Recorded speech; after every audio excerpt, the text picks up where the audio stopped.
anthem will be performed by Columbus High School sophomore Isaac Peck.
From Columbus High School, we welcome you to the Thursday Night Throwdown on WSN. It's a Capital Conference matchup between the Lake Mills L-Cats and the Columbus Cardinals.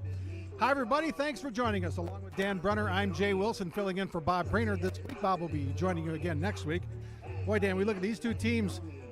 I know it's only the second week of the conference season, but these are two teams that have aspirations to make a run at the conference title. Yeah, Jay, you know, you see this once in a while in some good conferences, and you see the two top teams facing off early on. That's the case that we have here tonight. Yeah, and a couple of fantastic players we're going to be keeping our eyes on all night. We start with Lake Mills. He wears number 1 for a reason, Matthew Stenbrotten. Cooper Murphy's also going to be involved tonight, too. Yeah, you know, I talked to Coach Tyler Huber. You got two studs there. One of them committed to Syracuse in Stenbrotten, but then you got a guy who's a little undersized in Cooper Murphy. Does it all on both sides of the ball, leading ball carrier, leading tackler, and defense. So those are two guys to watch tonight. And Columbus, of course, won the state championship in Division IV last year, and any discussion of the Cardinals starts with Colton Brunel. Oh, man. Colton Brunel, I mean, he's pushing the all-time leading rushing record in the state, led them to the state title last year as an all-state running back, does it as well on the defensive side at middle linebacker. He's another one to watch tonight. Both teams come in with 1-0 conference records. We'll see who emerges with a 2-0 mark. Lake Mills and Columbus, kickoff coming up on the Thursday Night Throwdown on WSN.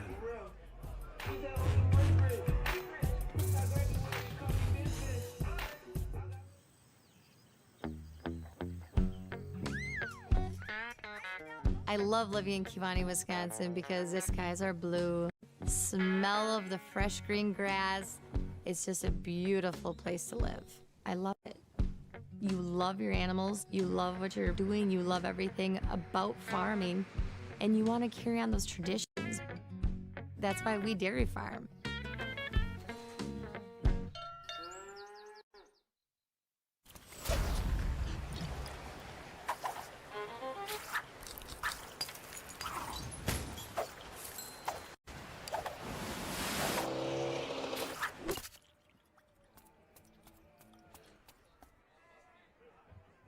Looks like Stenbrotten and Kelly deep return for the L-Cats. Set the kick for the Cardinals.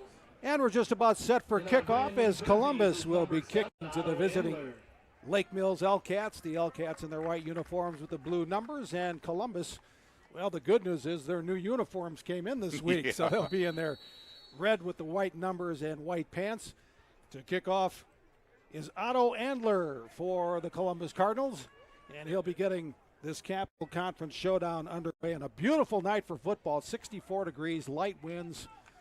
Thank goodness. Oh, man, Jay, after what we've been through the last week, This one's going to go to Dom Kelly. He'll get it about the 15-yard line. And he's hit hard at about the 25. Good coverage there by the Columbus return team.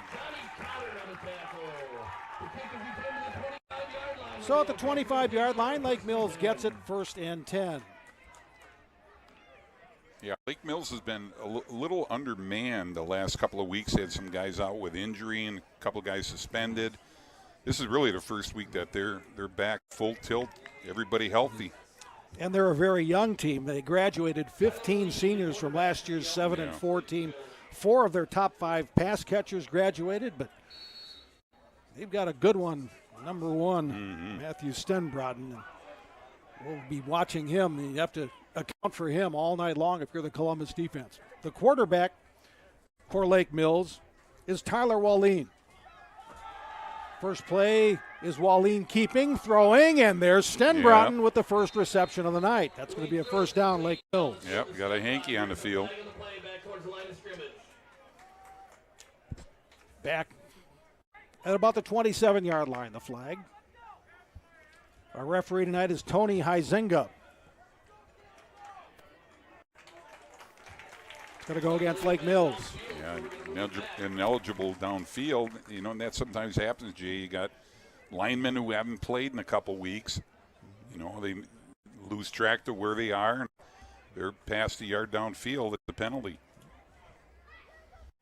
Well, Tyler Huber said the keys to the game for Lake Mills is stopping Columbus's running game and getting their running game going. But we'll see if they can do that after the penalty, as the ball is now spotted at about the 20-yard line.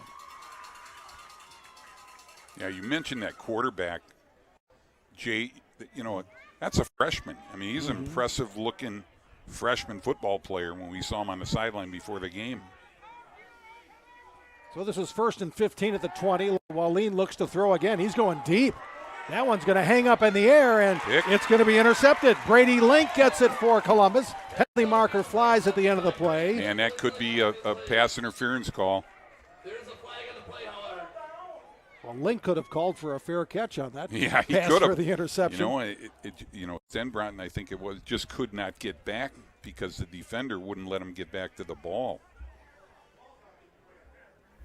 So it will go against Columbus on the pass interference, and that will move the ball for a first down. Yeah, you see here, you know, on the replay, we've got kind of a wounded duck in the air, but he just could not get back to it, and that's hence the penalty. That was Axel Lane who got in the way of Stenbrotten. That's the call, and an easy call it is, and it's first down. Andrew Selgrad is the Columbus head coach, 3rd season. All he's done is go 26-2 in his first few years here.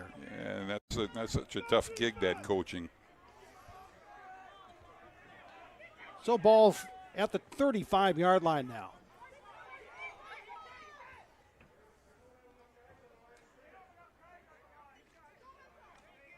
Cooper Murphy. Met at the line by Jefferson Mowbray. And yeah, we're 3 for 3 in penalties. Oh, I tell you. Cooper Murphy, the ball carrier. Mowbray on the tackle. There's a flag on the play. Not enough guys on the line.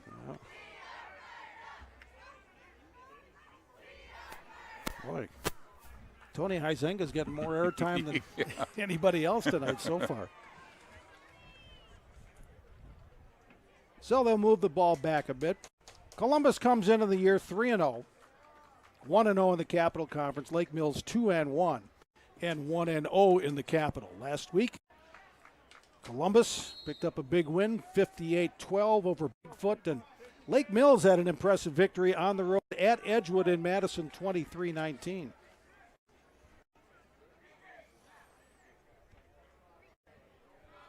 So 1st and 15, ball back at the 30 now.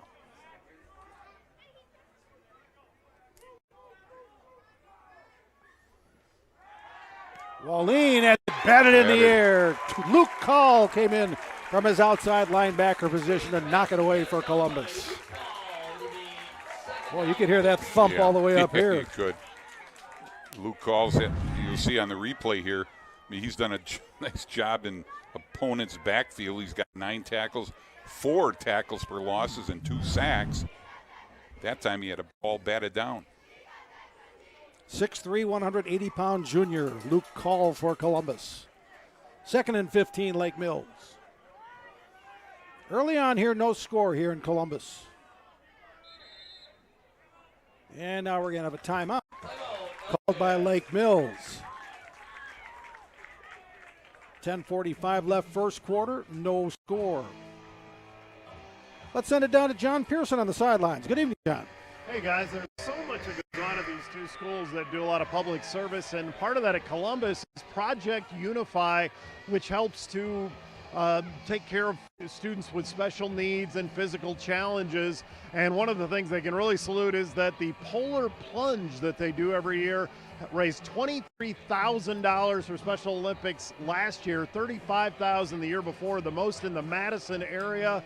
And it's something that then goes into grants that would come back here to help build furniture and other items that will help the students who have some challenges along the way. They definitely make sure that every student out here is given the opportunity and make sure they know it's an opportunity to serve, and Project Unify is such a big part of that in Columbus. Well, it's a great story, John, and boy, there's so many high school kids that are doing so many great things, and sometimes those stories aren't told. We're glad to have a chance to tell a little bit of the Columbus story.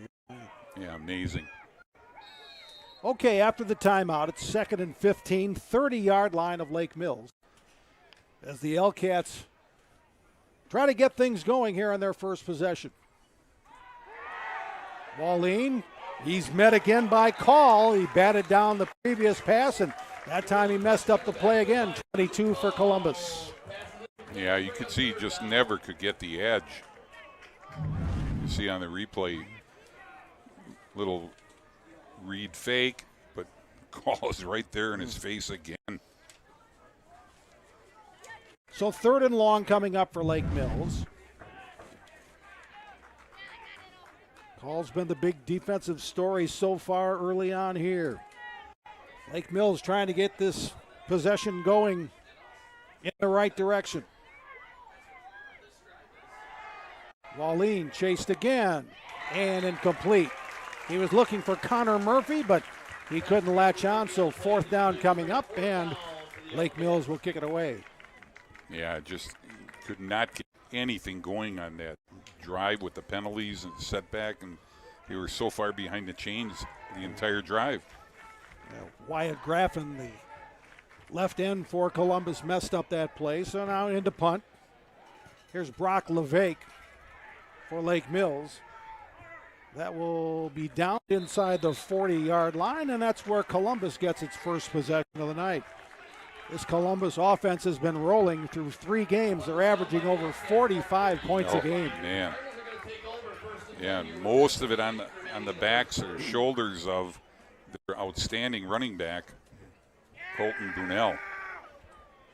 Of course, he helped lead Columbus to the state championship in Division IV last year. This year, 59 carries, already up to 499 yards and 8 touchdowns for Colton Brunel. He wears number 0. There's the Columbus quarterback, Peyton Powers, 6'3", 165-pound sophomore. Brunel slips one tackle, but then dragged down by Stenbrotten after a short gain. Yeah, and you see Stenbrotten all night long. They're going to move him around in that defensive line. There's Colton Brunel, number 0. Talking to Andrew Selgrad, he said, the other guy that Selgrad has seen with this kind of vision is Braylon Allen. Guess what number Braylon Allen wears? Exactly. Number 0. Let's see if Brunel gets another carry here. And he will. Finds his seam. 25, so tough to bring down. Finally they do, but he gets out to the 46. Going to be about 3 yards short for Columbus, so 3rd down coming up for the Cardinals. Gain of about 6 on the play. It's going to be 3rd down and 3.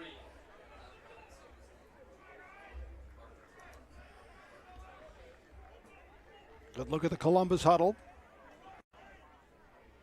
Cardinals won that Division IV state championship 23-21 over Catholic Memorial last year at Camp Randall Stadium. That stunned a lot of people. Sure did. Well, Catholic Memorial this year, they're 1-2, but they're still ranked number 1 in their division. So they always play a couple of tough clubs early on. Yeah, they do. Here's another running play, and that's going to be a Columbus first down as Brunner spun ahead to midfield. So first down of the game, kind of a penalty. Yeah, we see. I mean, you're going to see a big dose of this all night long. Lake Mills, the interior defense is going to be challenged as well as their secondary level. Yeah, Columbus up front, Landon Schultz, Jordan Reuter, Devin McCormick, Wyatt Graffin, and Ray Guerrero. They help open the holes for Colton Brunel. 1st and 10 at the 50. Penalty marker, pre-snap. Looks like it's going to go against Lake Mills.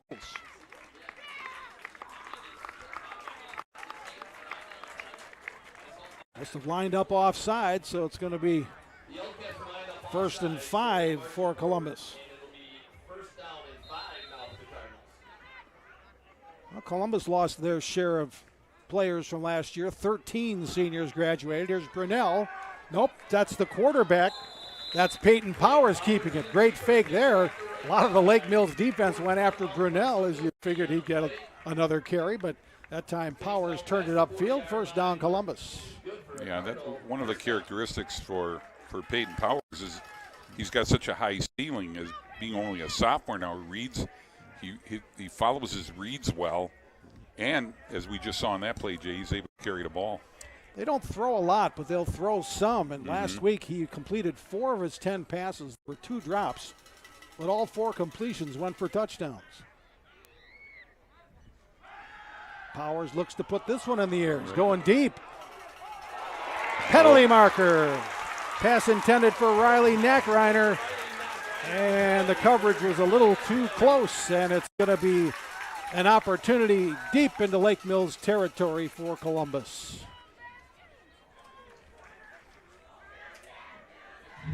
You'll see on the replay, I mean, he throws a nice ball. He put it right where he needed to put it.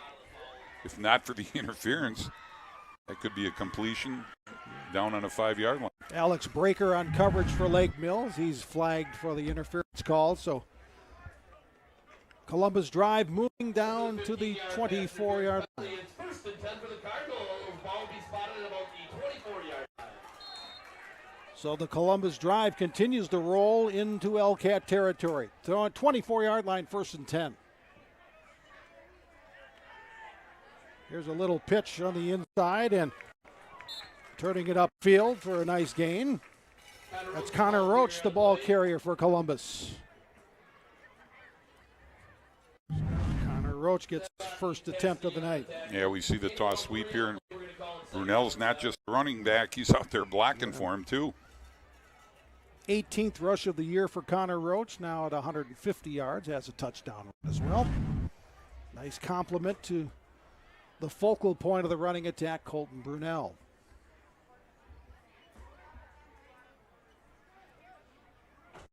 Second and 7. Brunel can't slip past Max Rudebush. He's a good-sized tackler, 6'5", 215, the junior linebacker for Lake Mills. Yeah, long and lanky, runs really well. He stepped up his game. Teams tend to run toward him now because they're running away from Stenbrotten, and he's answered the bell. So now 3rd down for Columbus. 3rd and 5 at the 19. See if the Cardinals can keep this drive going, their first possession of the night. Stadium lights starting to take more of an effect here at twilight. Here's Brunel, tries the left side, bounces it outside, trying to get to the corner. He will for a first down for Columbus. Boy, that looked like that might have gone even for more than that. It looked like it was going to, but guess who's back in the free safety spot right now, Jay? Yep. Number 1. Watch him cover. He traverses the entire field to knock him out of bounds. Boy, there's two stars going at each other. Yeah, huh? yeah. Yeah, Stenbron is with linebacker, free safety, tight end, wide receiver. Yeah. A little bit of everything. Yeah. Good size kid, too. Man, he's a good-looking kid on the hoof. 1st and 10 down to the 12-yard line, Columbus. Powers rolls right. Has to get rid of it, and that looks like that's a completion. Brady Link. So Brady Link grabs it. Yeah, nice throw and catch here. Link does a great job. Gets his foot down. Ooh, that's a beauty. So Powers to Link. He's actually going to lose a yard. So 2nd and 11. Back at the 13. That's one of the prettiest 1-yard losses in the history of football right there. Huh?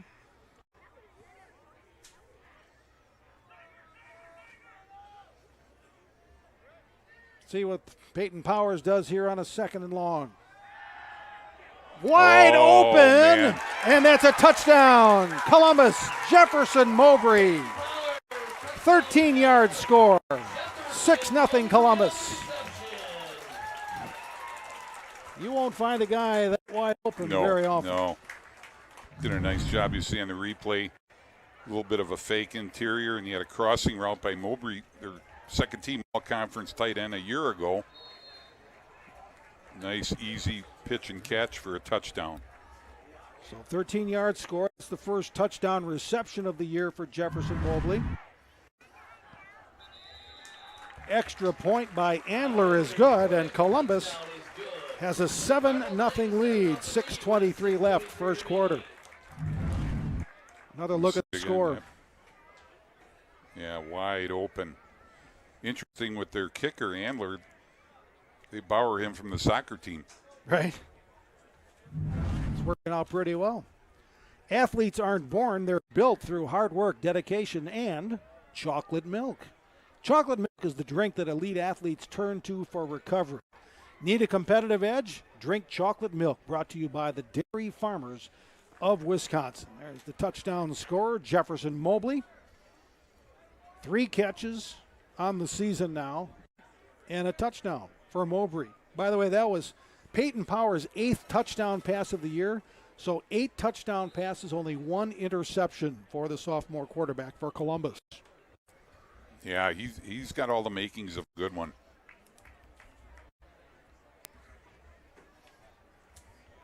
So Powers to Mobley from 13. It's 7-0 Columbus.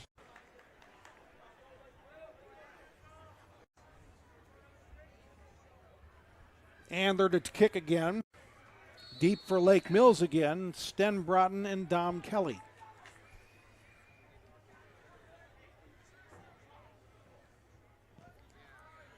Andler boots it. The spinner will go to Murphy. He catches it about the 6. Patiently looks for a hole and can't find one. Down just short of the 25-yard line. Another good coverage on the kick by Columbus. Yeah, Lake Mills got off to a shaky start with the penalties. Never really got in sync. We'll see what they do on this next drive. Lake Mills under head coach Tyler Huber. He grew up in North Prairie, went to Muckwonago, was an assistant coach at Economowoc and Johnson Creek, was teaching and coaching at Johnson Creek before being named head coach at Lake Mills. And you've known Tyler Huber for a little while now. Yeah, Dan, right? The last 2 years I coached at tight ends at Whitewater. He was a star wide receiver, part of 3 national championship teams. Those 3 teams won 59-1. 59-1.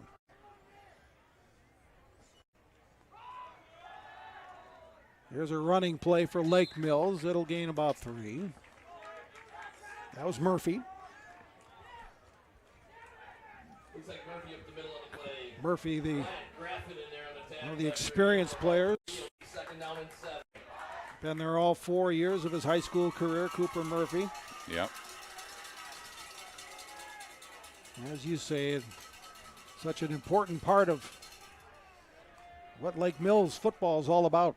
Yeah, he's been with Tyler Huber. He's one of a handful of players that have been with him all 4 years. Here comes 2nd and 7 at the 28. Wallin chased out, looking for Stenbrotten, but I think that was deflected again by Call, who's having a big game early defensively. So Wallin had to get rid of it because he was facing some pressure again. Yeah, Wyatt Graff in that time. Again, they've been okay in the pocket, but getting out of the pocket's been an issue because they're not able to get outside of Columbus's edge players. Through 3 games, Lake Mills offense is averaging 20.7 points a game. So certainly not as explosive as Columbus has been, but they don't want to get too far behind here. They'd love to convert this 3rd down and 7. Keep this drive alive. Stenbrotten is split way out left. And the back judge throws a penalty marker. And it's a delay against Lake Mills. Delay of game. What's the record for most penalties in a game? I don't. They're coaching it. They're sniffing it in the first quarter Yeah. here. My goodness. Man. Of course, school starting around the state this week. It still is hard to get used to that you can play 3 games before school starts. Yeah, and that first week of school, that's the worst. That is the worst game. Their tensions are all over the place. Hey, guess what? Another penalty. Offside, Columbus. Hey. Gee whiz. Well, that's going to give the Lake Mills drive a little bit of a boost, but still going to be 3rd and long.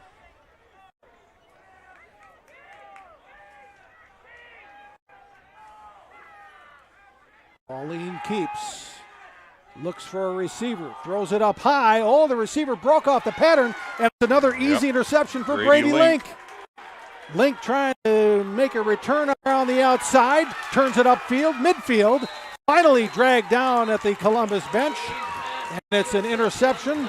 The tackle by Stenbrotten, but not before Brady Link makes another big defensive play. Yeah, again, an miscommunication, or we got another flag on that. Again, that'll be decline lineman downfield.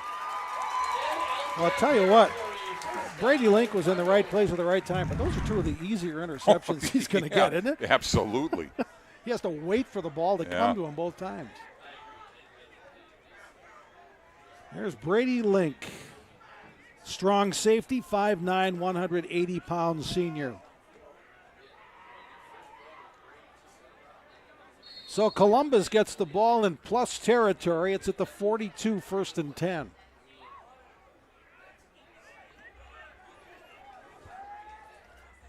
This is not the start Lake Mills was looking for on the road.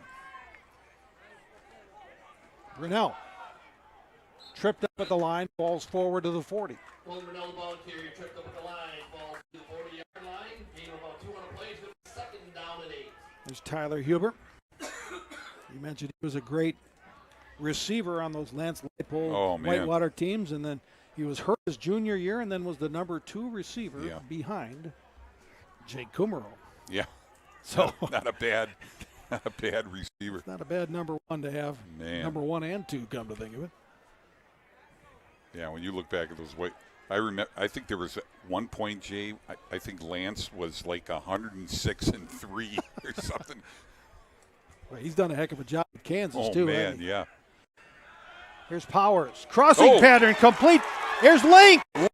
He's making the play on offense now. Inside the 10. Still going. He'll score. Touchdown Columbus. 40 yards.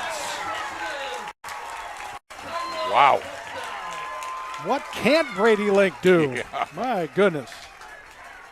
2nd touchdown of the night for Powers. Yeah, you can see right here. Did a nice job. Catches it. Takes it to the house. Breaks a tackle. Good stiff arm. You don't see that too often anymore.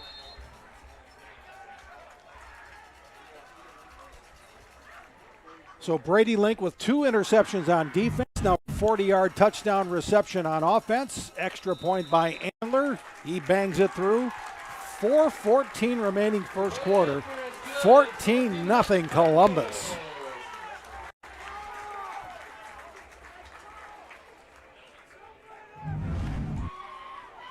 a look at Powers to Link.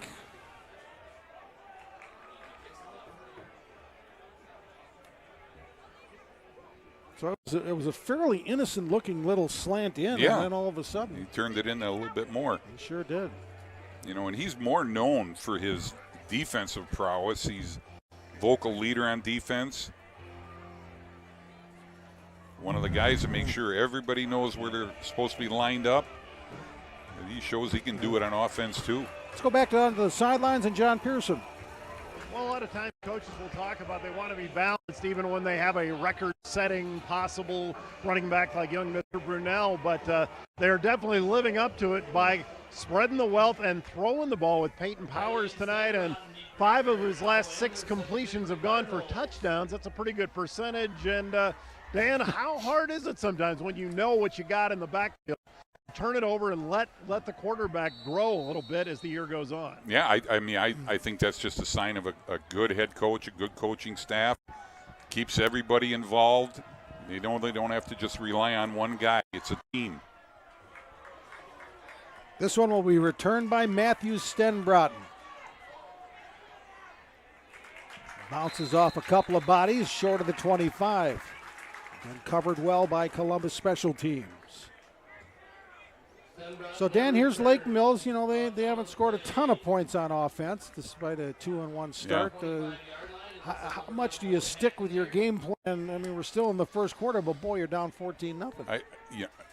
I just think you got to go back to using Cooper Murphy a little bit and run that ball, settle everybody down. Then you can hit them with some play action stuff. Because right now, Columbus is just sitting on everything in that deep secondary. First and 10 at the 25 for Lake Mills. They've had a couple of possessions end in interceptions.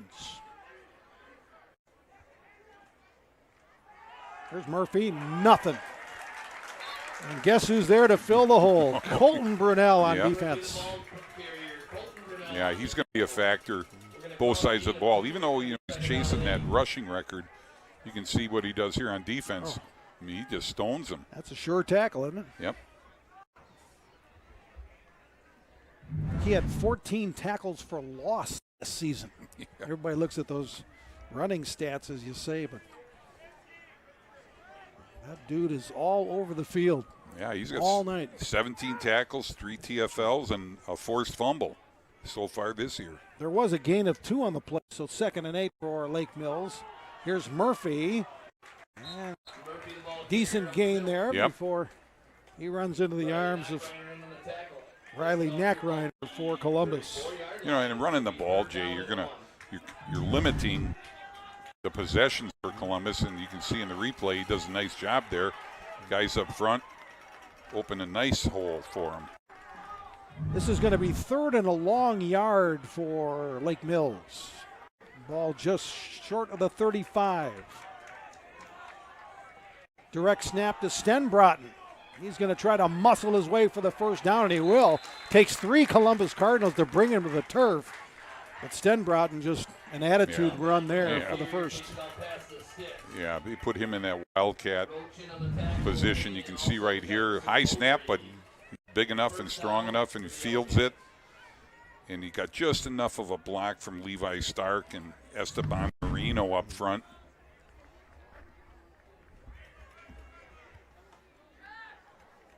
Just over 2.5 minutes left in the first quarter. 2 Peyton Powers touchdown passes, 1 to Jefferson Mowbray, 1 to Brady Link as Columbus up 14-0 in our Thursday night throwdown. Penalty marker flies. This is Wallin. Has a man there, and it's Stenbrotten, and it's complete at the 45 of Columbus. It'll be a first down depending on the penalty. Brought down by Nackreiner on the play, but out past the sticks. In Cardinal territory. Tony Huizenga is going to talk it over, and will be against Lake Mills. So they're coming back. Yeah, unfortunate. One of the prettier plays they've had. Nice connection there. The Hellcats will send them back. But what a target that Stenbrotten is, isn't he? Man. Yeah, he runs well, uses his hands well. I mean, there aren't a lot of cornerbacks who can handle 6'4" like that, are there? No. So they'll march it back to just outside the 30-yard line, and what would have been a Lake Mills first down turns into first and very long.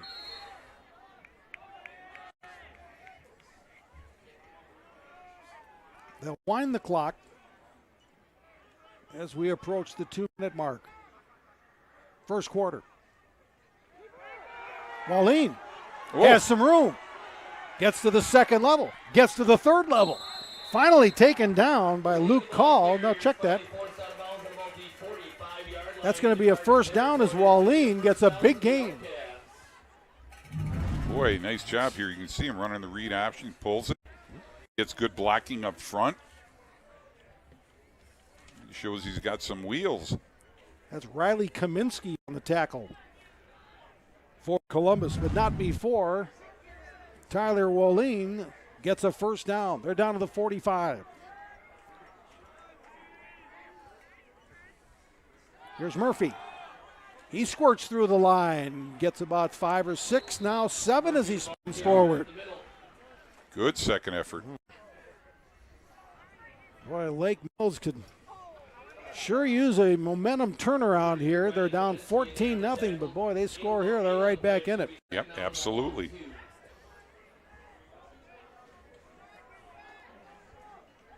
Gain of about 7.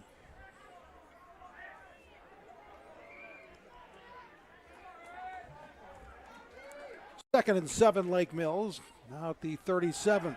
Wallin again. Gets to the 35, and then he's pushed back. That's right at the first down marker. Yeah, right there. Lake Mills has had a successful football program. They've been to the playoffs 7 straight years, including 3 level 3 berths. This has been a good rivalry through the years, too. Oh, Columbus yeah, and Lake Mills. very good. So it will be a first down as Wallin gets the spot.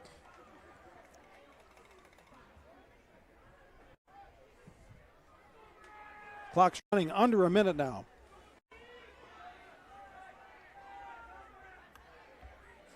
Tyler Huber hoping his L-Cats offense can put their first points of the night on the board right here. Wallin, floater. Oh, Stenbrotten. Columbus thinks Stenbrotten pushed off. I think he might have. I think he might have got a little nudge in there. On a night where flags have been all over the place, I don't see one. Yeah, we'll see here if we see on the replay. I don't think we'll catch the little nudge, but he did a nice job catching the ball. Yeah. It takes 3 guys to bring him down. So it's a first down reception for Matthew Stenbrotten. Boy, and Wallin stands up in that pocket, man. He can have great vision. I like him as a pocket passer more so than on the run. Here's Murphy. Wow. Oh, Brunner.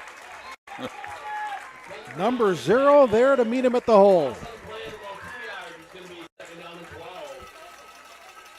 Great anticipation by Colton Brunel to wrap up Murphy. And that will be the end of the first quarter. So again, 2 touchdown passes by Peyton Powers has Columbus up 14-0, but Lake Mills on the drive. We'll be back with the start of the second quarter in a moment. You're watching the Thursday Night Throwdown on WSN.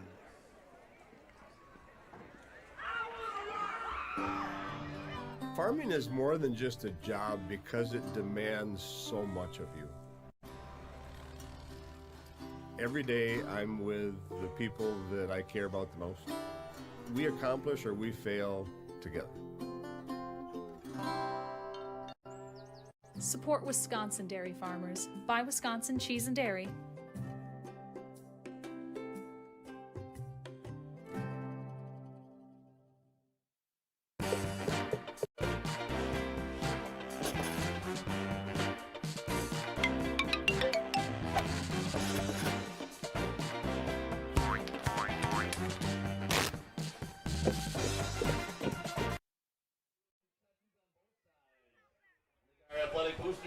Welcome back to Columbus. Start of the second quarter. The homestanding Columbus Cardinals, the defending state champions in Division 4, off to a 14-0 lead over their rivals, the Lake Mills L-Cats.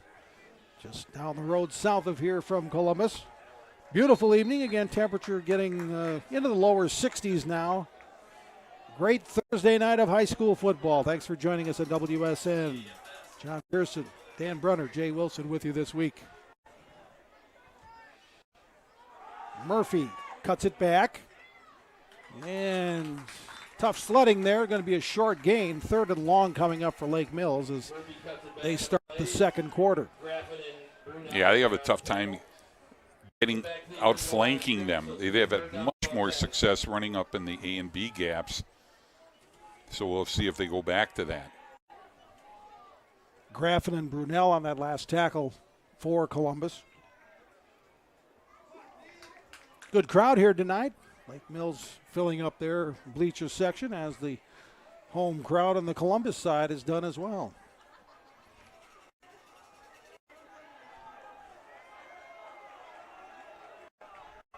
Third and 10 for Lake Mills. Wallin swings it out for Murphy, but the play is broken up. That was Jefferson Mowbray who has a touchdown pass, making a big play on defense there, 4th down. Big loss. Yeah, he read this right from the get-go. Slipped the block, made the tackle. He's got 9 tackles on the year already. Well, we're seeing a number of players making plays offensively and defensive tonight. Brady Link with 2 interceptions and a touchdown reception.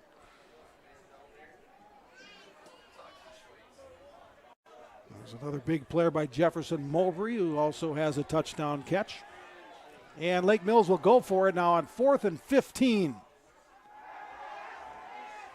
Wallin going to throw it deep, wide open. Touchdown, Lake Mills. What a catch. Matthew Stenbrotten, 26 yards, and the Elkcats are back in it. How about that? Well, we've seen a couple of guys break coverage here tonight. Absolutely. And that was, I don't know if we'll catch it on the replay, but this time he did get outside. Graffin got blocked. He made a heck of a throw. Here comes the extra point attempt. This is going to be Brock LeVake, the punter and the place kicker for Lake Mills. And his extra point is good, and we have a brand new ball game, 14-7 Lake Mills. Well, that's just what the doctor ordered for Lake Mills. They needed that. Stenbrotten on one knee taking a breather. He's been busy so far tonight. He's going to be busy all night tonight, but 26-yard touchdown pass. John Pearson on the sidelines again. John. Well, that was definitely a statement drive. You come into kind of a hostile environment against the defending state champion. You get out to a tough start, a couple ugly throws that turn into some touchdowns, and you have a freshman quarterback, but you hold it together to Lake Mills. Tyler Wallin they didn't go into a shell at all. They let him run the ball, and then he was able to, on a 4th down, come up with the touchdown. Dan, I always want to ask you, how do you keep them from panicking? Do you turn to your leaders, the upperclassmen, when you have a young quarterback like that? What do you ask of your guys in a situation where it could have gotten away from Lake Mills? John, I think he's got those leaders in Stenbrotten and Murphy to settle the troops down. And that's a freshman quarterback, but he doesn't play like a freshman. So on the season, Tyler Wallin now has 8 touchdown passes and no interceptions. Yeah. How about that? Yeah, and he's run for almost 100 yards. Yeah. There's a little squib kick. This is going to be taken by Connor Roche about the 25. He'll get to the outside, and then he'll run out of running room just outside the 35. That's where Columbus gets it, now leading 14-7. Yeah, the success on the ground seemed to have settled everybody down. Then they were still able to go back to the passing game, whereas in the beginning it was almost entirely passes. Right.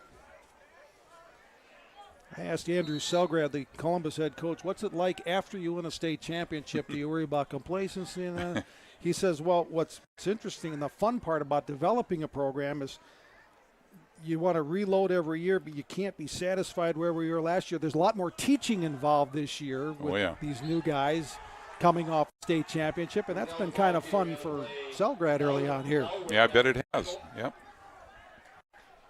Gain of 1 at second. Brunel gets only a yard on that last carry, so Lake Mills defense trying to respond here and get the ball back for their offense.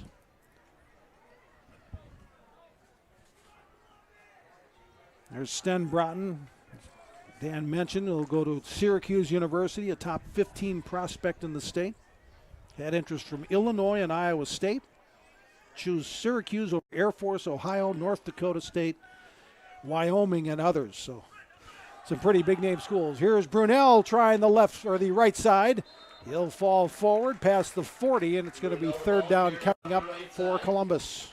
Yeah, and even from his safety position, Sten Broughton looks like he's mirroring Colton Brunel.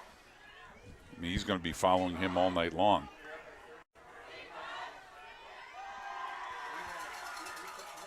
When you have to face a guy like Brunel, it's hard to overcompensate for someone like that defensively, correct? Yeah, absolutely. You know, and we saw it early on with Link being able to get open uncovered. So here's Powers on third down.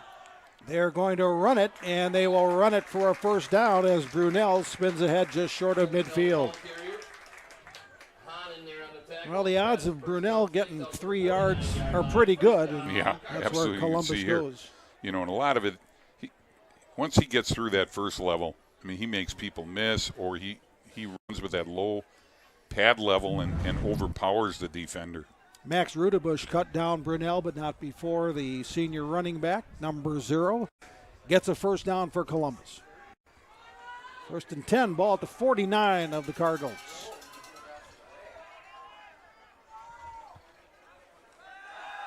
Powers steps up in the pocket, throws complete. That's Jefferson Mowbray again. To the 45, going to be a gain of about 6. Oh, no, they got down to the 42, excuse me.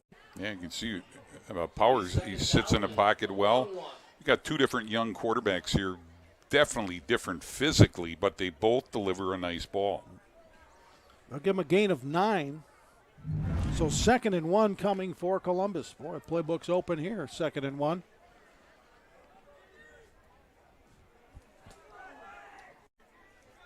Jack Town split left.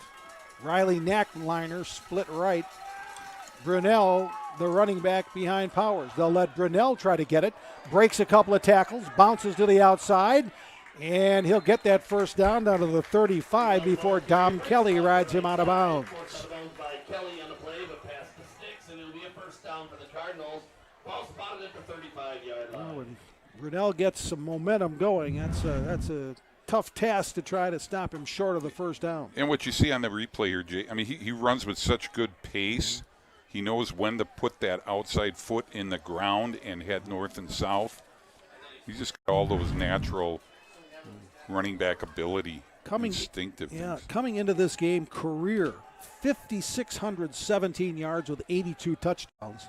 The state record is by Tyler Tenner of Racine Lutheran, 69-32. So a ways to go, but those are some crazy numbers. They had a touchdown, but the ball was thrown a little too far for Riley Kaminsky. Yeah, Kaminsky had a wide open path to the end zone. Powers got a little excited and saw what could have been. Yeah. Just put a little bit of air under that thing and let him run under it. Yeah, and another blown coverage as Kaminsky was going to score a touchdown if that ball was on target. Just over 7 minutes to go. Here's second quarter. 3 touchdown passes in the game. 2 by Peyton Powers of Columbus, 1 by Tyler Walleen of Lake Mills. Here's 2nd and 10. Got the edge. This is Connor Roach. Gets a block to the corner. Touchdown, Columbus. Connor Roach from 35 yards. It's 20-7.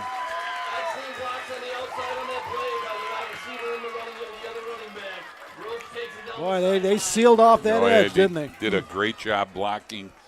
And talk about a guy knowing when to turn it on. You'll see him take the edge on the replay here. So pending the extra point from Otto Andler, Columbus hoping to get that 14-point lead back. Andler scoots it through, and it is 21-7 Columbus. Well, you mentioned, Jay, the rushing record. Talking to Colton's dad, who's the D coordinator, he mentioned, it's not like a priority for his son or anything, or the team for that matter. And to make it more difficult, the more games that they blow out, he only plays a half. Sure. And so, that decreases his odds of getting it, but it certainly does not affect his play. And it's not like that's not his focus for the year. So Connor Roche with a 35-yard touchdown run. We're down to 6:55 left before halftime. And Columbus 21, Lake Mills 7. Really enjoyed bringing you our Thursday night throwdown games so far this season. Got another big one next week as Homestead will visit Hartford. Andler set the kick. That's going to be fun. Yeah, that'll be a lot of fun.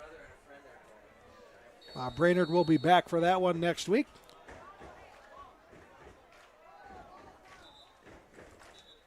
Otto Andler's been pretty busy with his kickoffs here after 3 touchdowns and the opening kick as well.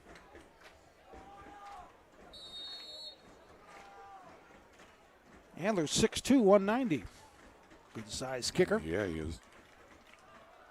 And he'll boot it away from the 40. This one will drive the return man inside the 5. That's Dom Kelly. Little hesitation move, and the Cardinals are there to swallow him up as Owen Hacht makes the tackle on special teams.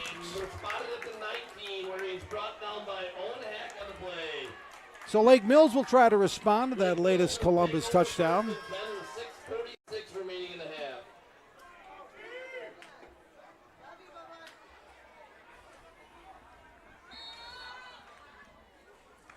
Now nighttime has fallen here in Columbus. Very comfortable evening. We've had a couple of uncomfortable weeks so far at the start of this 2023 football season. Everybody's trying to get to Camp Randall for the state championship games November 17th and 18th. Seems like it's a long way away, but not really. It'll come quick. Okay, Wallin with Murphy to his left. Almost bobbles the snap. Well, that threw off the timing of the play, and Columbus is there to seal the deal. Devin McCormick was first to get to Wallin. Touch him down. It's going to be second down and about 17.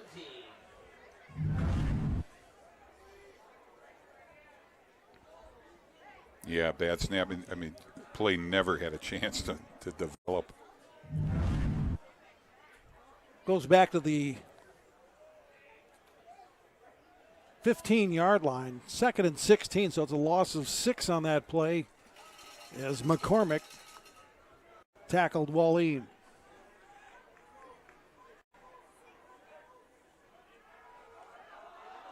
Murphy, not much. Murphy, the ball carrier. It's going to be 3rd and very long for Lake Mills. Yeah, Jack Relke in the middle of that line doing a nice job. 6'1", 230 junior. Well, Columbus's defense, I mean, for all the attention that the offense gets, the defense has only given up 8.3 points a game so far in 3 games. And I know we're still early, but tell you what, you have a combination like that offensively and defensively, Columbus could have another season deep into November. Here comes the blitz. Call chasing Wallin. Penalty marker down, and down goes Wallin. Well, Luke Call flew off the edge and got Wallin. Luke Call back there on the sack. And let's see, it's a hold against Lake Mills. It'll be declined. And boy, great pursuit by Call.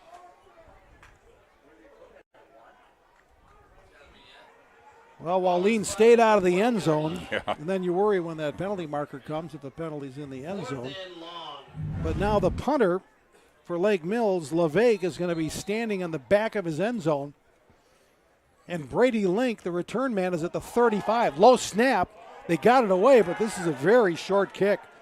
It'll take a bit of a Lake Mills roll, but it's going to be inside the 30 where Columbus gets it back. The big punt rolls out to about the 27-yard line, 28-yard line. Boy, not that long ago, it was 14-7. You think Lake Mills has momentum, but Columbus gets it right back. Yeah, got it right back, and they're licking their chops right now.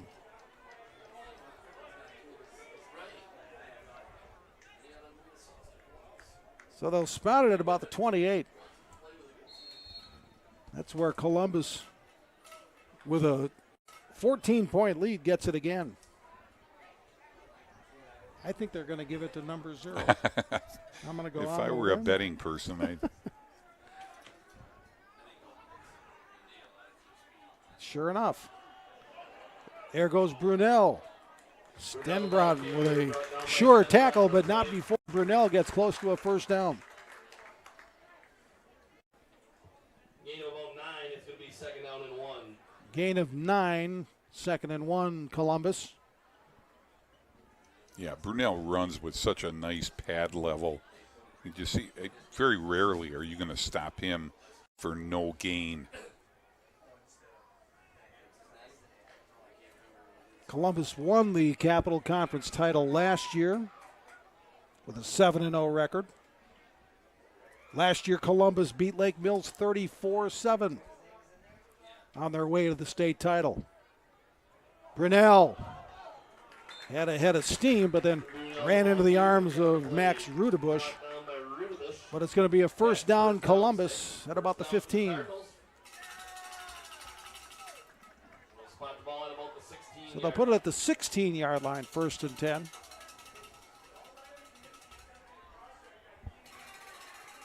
Well, the body language of Lake Mills doesn't look great right now. No, it doesn't. You get a lot of those hands on the hips.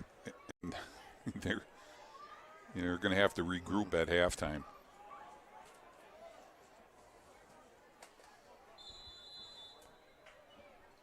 Timeout. Timeout. Columbus. 3:53 left, second quarter, 21-7.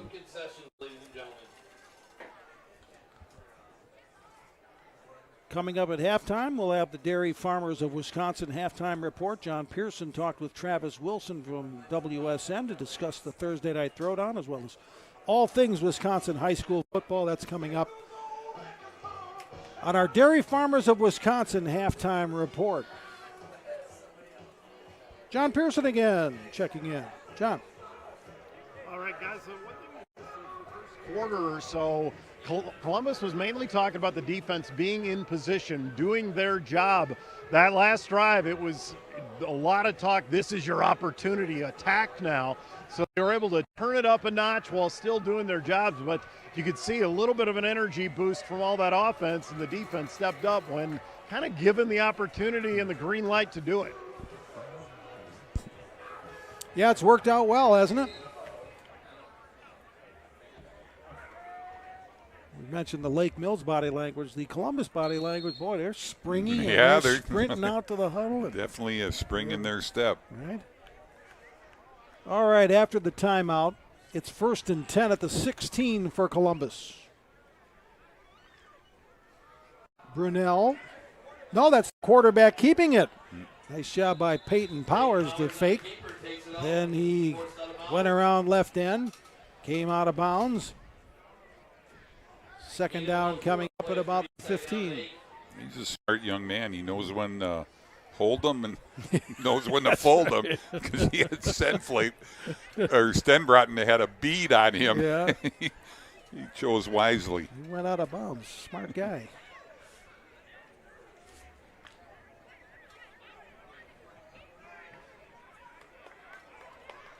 Well, Andrew Selgard says by the time Powers is a senior, he could very well be one of the top quarterbacks in the state of Wisconsin. Yeah. Here's Brunel.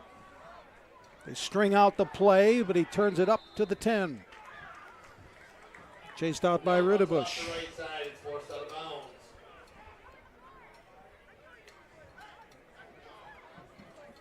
Yeah, it didn't look like he had the edge, but all of a sudden he got the edge. Give him a manageable third down.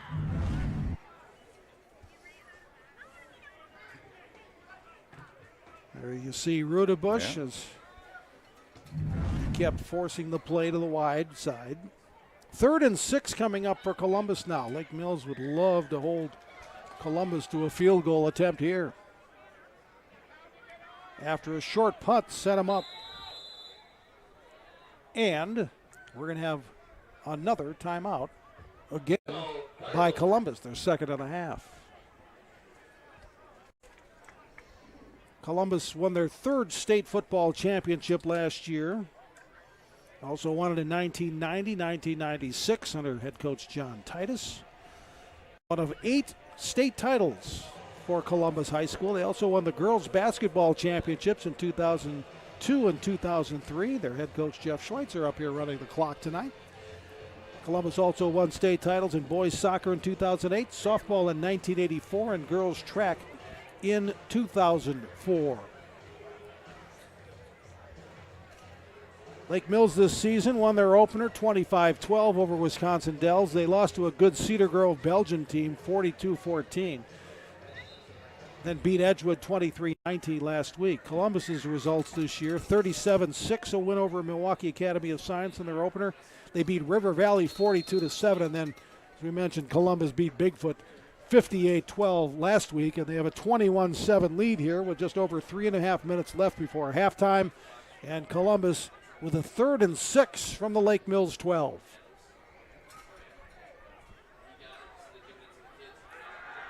Powers spinning.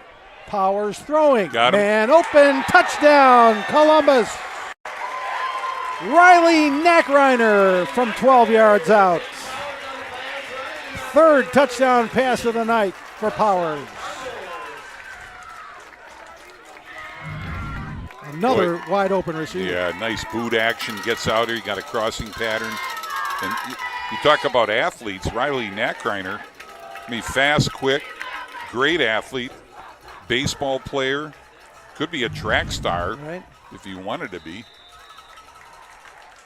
Extra point good. 28-7. And again, it wasn't that long ago. It was 14-7. Yeah. Lake Mills had gotten back in the game with a touchdown, but the defending champs have really put the hammer down, and they've turned things back in their favor. Yeah, you see the replay here again. He throws a nice ball. I mean, just knows how to escape, gets his feet set, delivers the ball where it has to be. 3rd touchdown pass of the night for Peyton Powers. He missed one, right? He had one that he could have had another one, but still. So that's 10 touchdown passes, 1 interception on the year for sophomore quarterback Peyton Powers. There's Riley Nackreiner. That was his 5th touchdown reception of the season for the 6', 185-pound senior for Columbus. Yeah, people that, they expect this to all be the Colton Brunel show. Well, it's not. Right. It's a good, balanced team. Sure is. And sound defensively as well. Yeah. Poor Otto Andler, his leg's going to fall off tonight. He's been so busy. I would hope he doesn't have a soccer game tomorrow.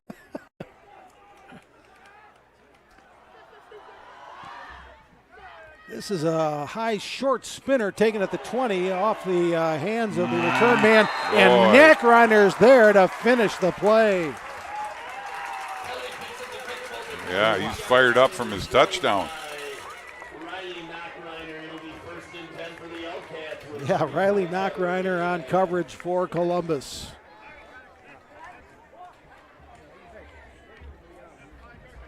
The 22-yard line is where Lake Mills will start. And we see here, wow. I think that was Murphy on the return. Wasn't much of a return thanks to Riley Nackreiner. So back on offense comes Tyler Wallin and the Lake Mills Elcats. This is going to be a running play to start, and it's not going to gain much on first down. Connor Murphy on the carry. Yeah, Cooper Murphy, excuse me. Yeah, Devin McCormick there, Wyatt Graffin, again, Jack, Relke. The front three guys have done a great job.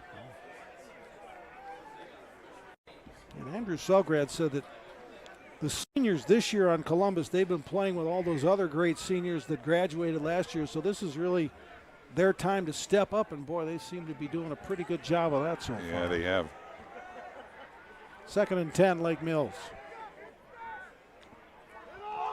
Fumble. Oh, Columbus says they have it. And they do. Luke Call comes out of the pile. Goes from bad to worse for Lake Mills. Looks like the wheels are coming off the wagon. It's tough to get that back sometimes.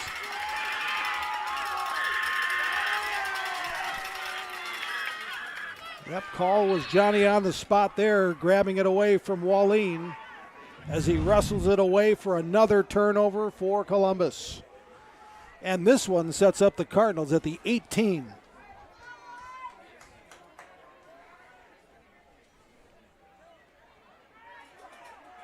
Brunel. Not much doing on that first down carry. Does get inside the 20. They'll give him a gain of about 2. Gain of about 2 on the play. It's going to be 2nd down and 8. Here's what happened on that fumble. Oh, on the exchange, trying to get it to Murphy, and I don't think Murphy thought he was supposed to get it. it fell to the ground, and Luke Call was there to grab it for the red-shirted Cardinals. 2nd and 8, ball at the 16.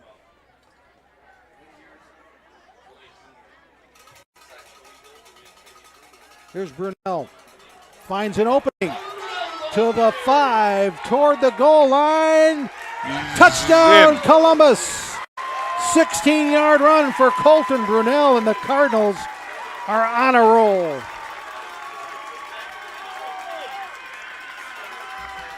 Well, he's about the only guy who hasn't scored for Columbus so far tonight, and he pushes it in here. I'll tell you, it's an impressive cutback run by Colton Brunel, and he's like all good running backs, he can sniff that goal line. Andler, another kick. Andler, another extra point. 35-7, and what was developing to be a great game between two conference rivals.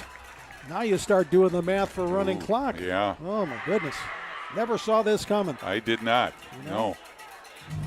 Brunel's 9th touchdown run of the year. Boy, great job up front by Ray Guerrero. And a great cutback run. Yeah. Caden Smolinski thought he got Brunel before the goal line, but the ruling was he had crossed the plane. 16-yard touchdown run for Brunel, 35-7. If you have any great stories to tell in the second half, it might be time to cue up the music here. So Maybe. We'll see what happens. Oh, Maybe man. Lake Mills has one more comeback in him. We'll Yeah, see. let's hope. John Pearson again. John. Hey guys, the easy line tonight would be that Columbus is tearing up the field, but it's not possible because the Columbus high school folks want to salute Ground Up Lawn Care that donates all the equipment that helps them take care of the field, and employee Jerry King, who goes out all day doing lawn care jobs and then comes here and takes care of the field and also helps with crossing guard duties. He's an advisor on the yearbook. That guy's all about it in Columbus. It takes a village to have a superstar village football team. Well, that's some award-winning There he is, reporting there, yeah. John. Good job. There's the crossing guard duty.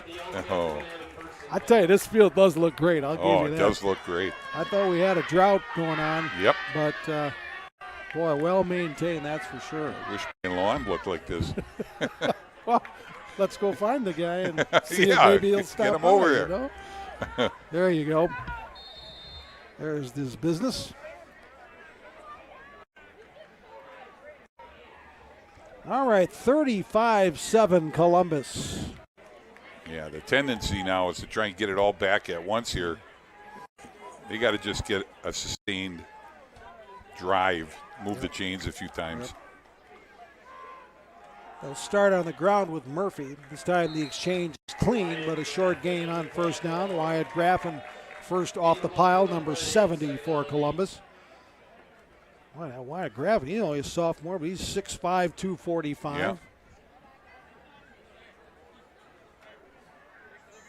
So if you're a sophomore, you're like, what, 15 years old maybe? Yeah, 15, sure. When I was 15, man, I didn't know left from right. I didn't either. And this dude's making plays in varsity football. I didn't know left from right when I was 18. Clock running, 1:45 left in the half. Murphy stacked up again. Jack Rolke plugged the hole for Columbus. Yeah, Luke Call in on it. You're calling the same names all night long. Yeah. They all flock to the ball.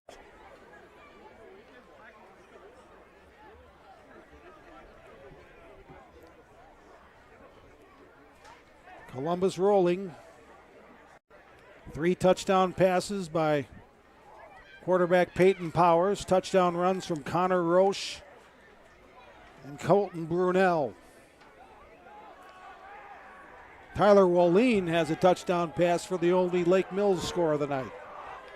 And now he's facing 3rd and 8 from the 22 as we're under a minute. Second quarter. Wallin gobbled up by Connor Roche. Wow. Nowhere to go for the Lake Mills quarterback. Man.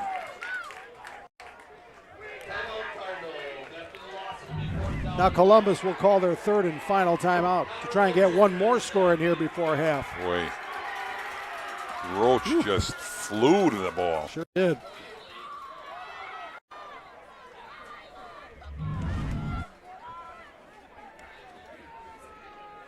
Connor Roach, the Mike linebacker, 5'9", 160. He's only a junior. Yeah, I mean, coming into the game, he had 24 tackles, 5 tackles for losses, and 2 sacks. Oof. I mean, you can see why. Yeah. That's another TFL right there for number 1.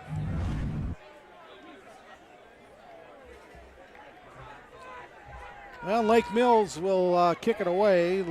Lavakian to boot it. Had to punt out of his own end zone last time. Got an only a very short distance from that end zone as he kind of dropped the snap. There you see Brady Link deep to receive. This is another high short one, and it'll pretty much go sideways, and Columbus will get the football inside the Lake Mills 40 with 36 seconds officially left on the clock.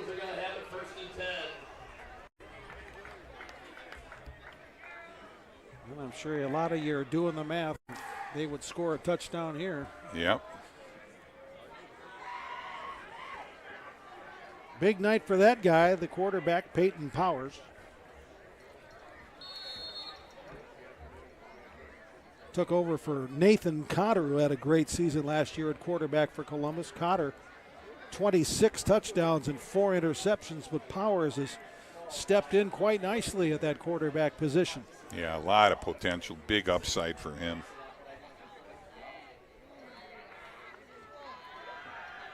Powers deep over the middle and incomplete. Riley Nackreiner had a step with the ball, overthrown a bit, second down. Well, if you thought they were going to just kneel it out, you thought wrong. Yeah. They did the math like everybody else. They'd like to shorten the game in the second half.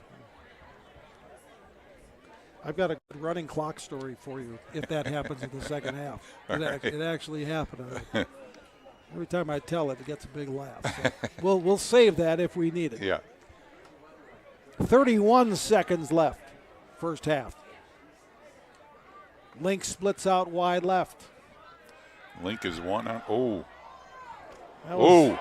That was Riley Kaminsky who took a shot from Stenbrotten. The pass was incomplete and the flags flew as Stenbrotten kind of laid out Kaminsky. Frustration foul. Yeah, for sure.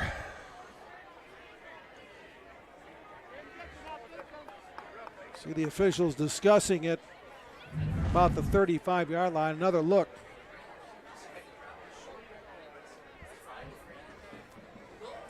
Kind of a iffy. Close call. Yeah. Yep. You can make the case he's defenseless, I guess. Right. But at the same time, if he would have caught it, Exactly. he has yeah. every right in the world to do Yeah. that. So they're discussing it. Let's see if they pick it up. Oh, it's going to be against Columbus. Oh, offsetting.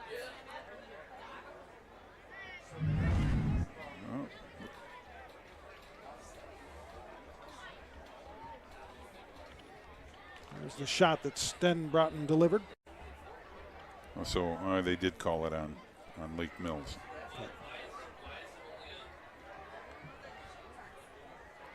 Well, they spot the ball at the 29-yard line. Okay, I thought the official called offsetting. He looked like he did at first, but I Yeah. think he just had the directions mixed up. But clearly where the spot is, Yep. it was against Stenbroughton. In any case, 29-yard line, 1st and 10, Columbus. High snap handled by Powers. And nearly a one-handed grab by Jefferson Mowbray, but incomplete. That would have been a spectacular catch. Yeah. See, now back in the day, nobody had gloves. Yeah. These gloves they wear now, Oh, you and I could probably catch them. yeah. Years ago, Ooh, look at that. I know I'm dating myself, but you had the Lester Hayeses of the world covered with stickum. Right. And those were usually defensive players because Yeah. they couldn't catch.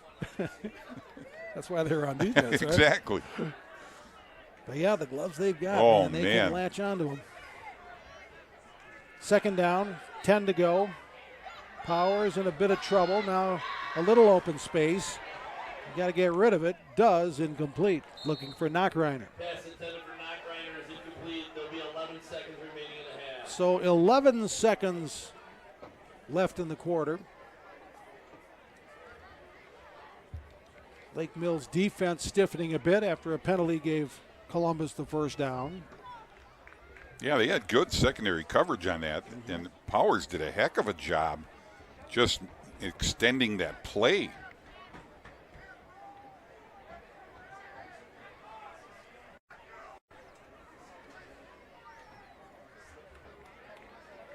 Yep.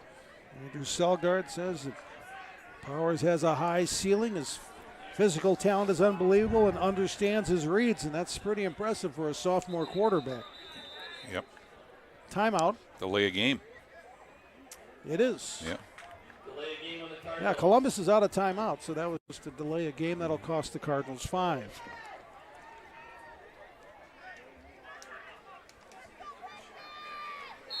Let's see if they'll chuck it up from the 34.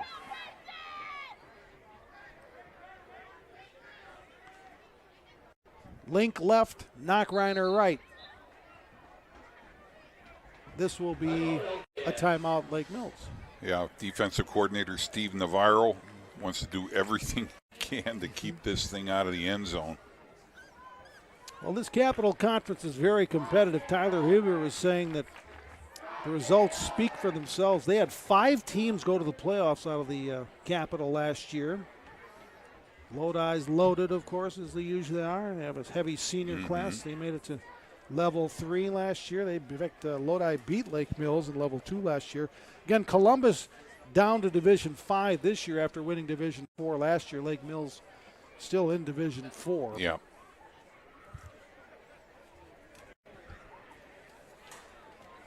It's funny how much movement there is with enrollments and how much you can shift the division. You can be like 5 kids short of being in one division. Or And something. now you have the competitive factor built in there where some teams are going to get bumped up.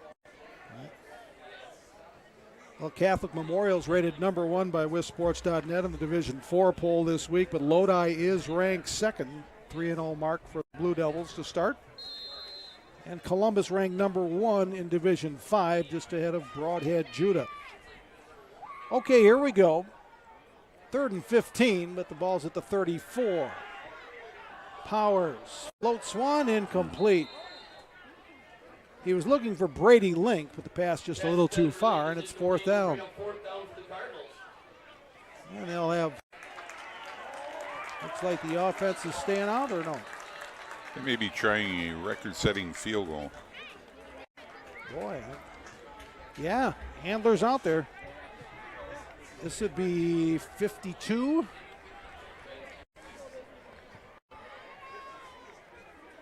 Looks like it's going to be 52 yards attempt for Otto Andler.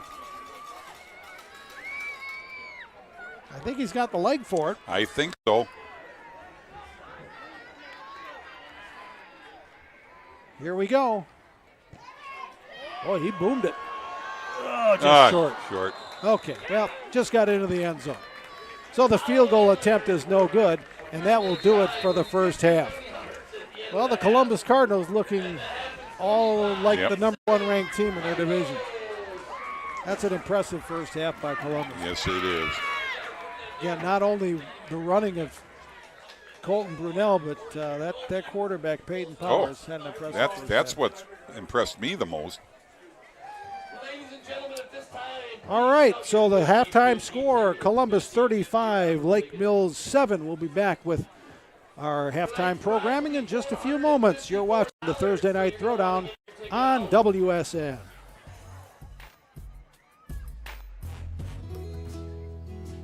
I think when anybody comes onto our farm, they see how family-oriented we are. Having the 3 generations all at one dinner table, it's just a really fun time to spend as a family. I would love to see them someday taking over the farm as well. You know, that's a farmer's ultimate dream, to see it pass on to the hands of the next generation. Support Wisconsin dairy farmers. Buy Wisconsin cheese and dairy. All right, let's go, baby. Mind over matter. You don't mind, it don't matter. Nobody ever drowned in sweat. Let's go, baby. Let's go. All right, I'm pleasantly impressed by that. He just loves basketball. He plays a bunch of it. The quarterback. Welcome back to Columbus. Time now for the Dairy Farmers of Wisconsin halftime report. John Pearson talked with Travis Wilson from WSN to discuss the Thursday Night Throwdown, as well as all things Wisconsin high school football.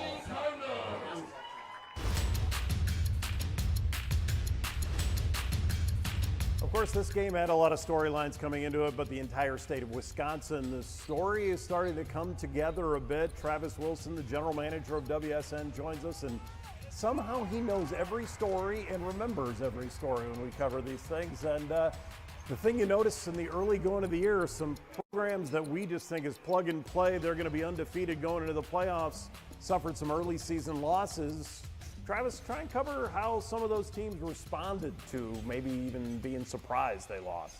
Well, there certainly were some surprises for teams out of the gates this year. When we look back in the early part of the season in the non-conference schedule, some teams that were winless in non-conference included Bayport, Fond du Lac, Catholic Memorial, and different teams have responded differently. For instance, last week, Catholic Memorial finally got its first win of the season, beating Milwaukee Lutheran, so didn't get challenged as much that week as they had the first couple weeks, but they got their first win. They're back in the win column. Bayport got a win last week as well to open conference play. However, Fond du Lac, they fell to 0-3, and things don't get easier for the Cardinals, as guess who's coming this week on the schedule? The Kimberly Papermakers, the top-ranked team in Division I. Now, comes with a little bit of a caveat because Fond du Lac has played Kimberly about as well as anybody over the last decade. Last year, the Cardinals were the only team to beat Kimberly during the regular season or at any point during the year. So not sitting good for Fond du Lac, especially with the schedule they have coming up, but they have shown that they can get back on track. So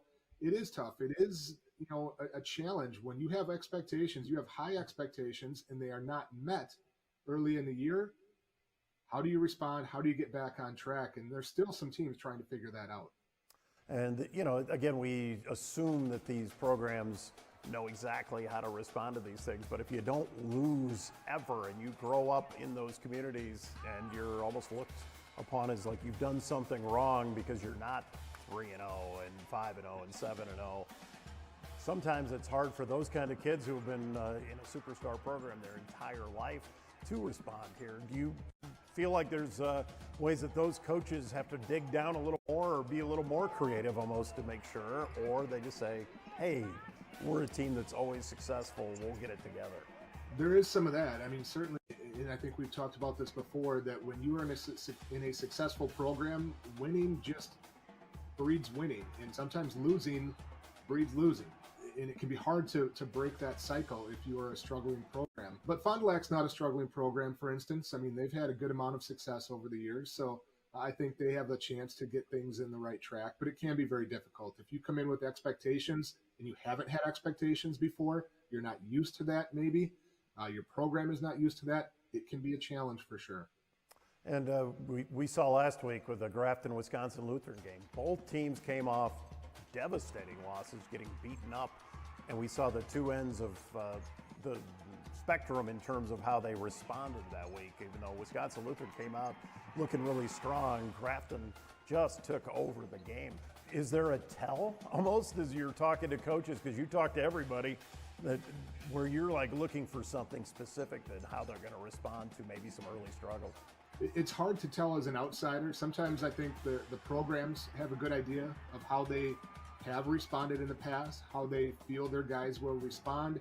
If it's a veteran team, one that maybe has had success before, and it was just a bad week, and they're able to get things fixed quickly and adjustments made quickly. I think internally they have a better understanding and feeling of how their team will respond. Sometimes for us as outsiders, it is a little more difficult to tell just how teams will come back from some struggles. Okay, the conference season's underway here. What are some storylines coming up this weekend? We have some really good rivalry games this week. It's one of the better rivalry weeks. The Battle for the Rock, Janesville Parker and Janesville Craig, a big-time rivalry there, intra-city matchup. You've got Verona and Middleton, the battle for Highway M, and really for likely battle for control of the Big 8 Conference.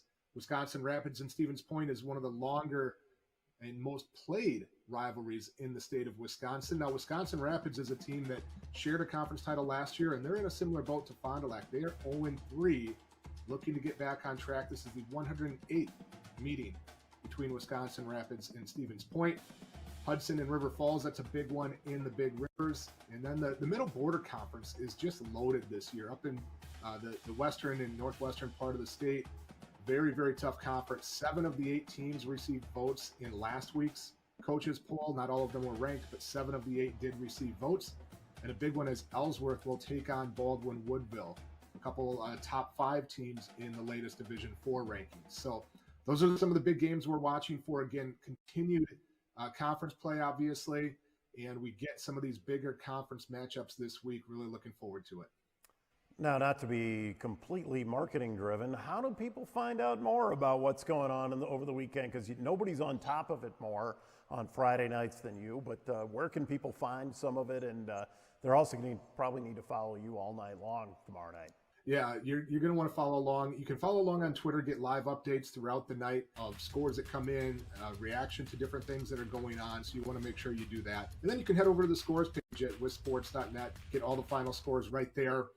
During the course of the weekend, box scores will start coming in, and then we'll start collecting and analyzing everything that happened with some of our Player of the Week polls. The Jolly Good Player of the Week comes out on Monday, the Football Team of the Week on Monday as well. Coaches polls come out on Tuesday, and just a nice cadence and cyclical nature of the content on WSN. There's new stuff coming out every day, and you're going to want to check it out. It really should be your daily destination for all high school sports. Jackson and Tyler, the way this team came out, you're coming off a really rough week here, and the way you respond, even though they smacked you in the mouth to start, the way this team, and it was, you spread the wealth, the way this team came through. I'll let the older guys start. What's it say about you guys? We got more fight in us. I mean, last week, sucked, and we spent all week preparing to come back, and at the beginning of the game, there was a moment of doubt, and then we flipped the switch, we came back, offense started rolling, and then our defense showed up big. I mean, Dalton Reindl had 2 touchdowns himself, so that was awesome.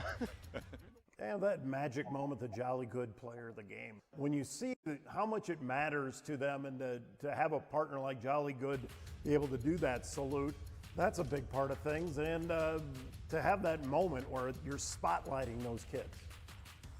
Well, it's certainly awesome. We love recognizing the outstanding student athletes around the state of Wisconsin, whether it's the Jolly Good Player of the game during the Thursday Night Throwdown or the Jolly Good Player of the Week over the course of the week. And we appreciate Jolly Good for being a great partner for that. As long as we stop pointing fingers at each other and support each other, I think we can achieve a lot. Tonight just showed our great potential, man. We've got so much more left to build on. And is there a limit to it yet, or you don't want to say too much just yet? What do you see as brothers? What do you see for this season? There's no limit yet. Kids love seeing their names.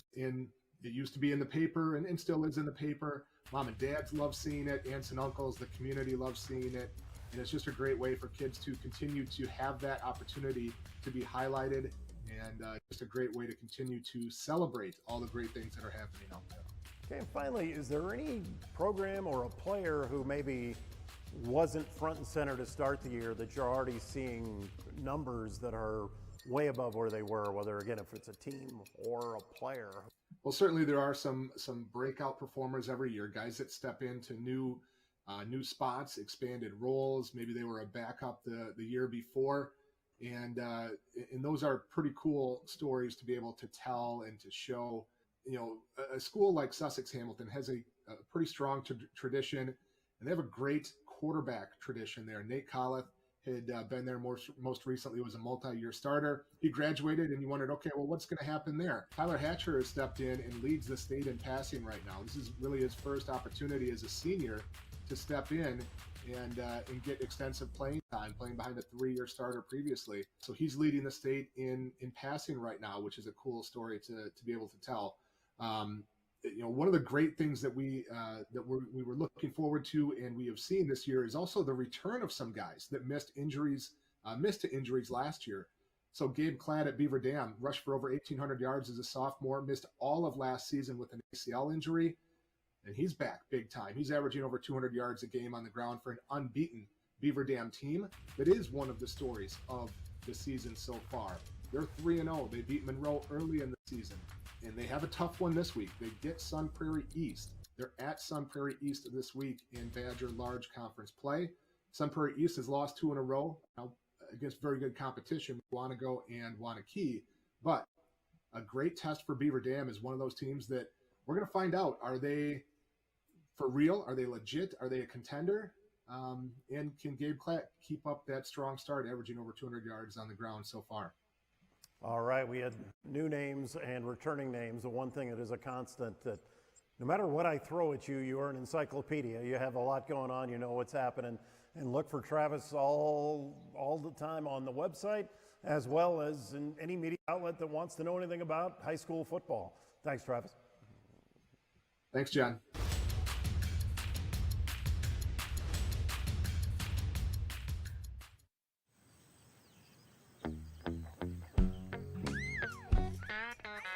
I love living in Kewanee, Wisconsin because the skies are blue, smell of the fresh green grass. It's just a beautiful place to live. I love it. You love your animals, you love what you're doing, you love everything about farming, and you want to carry on those traditions. That's why we dairy farm.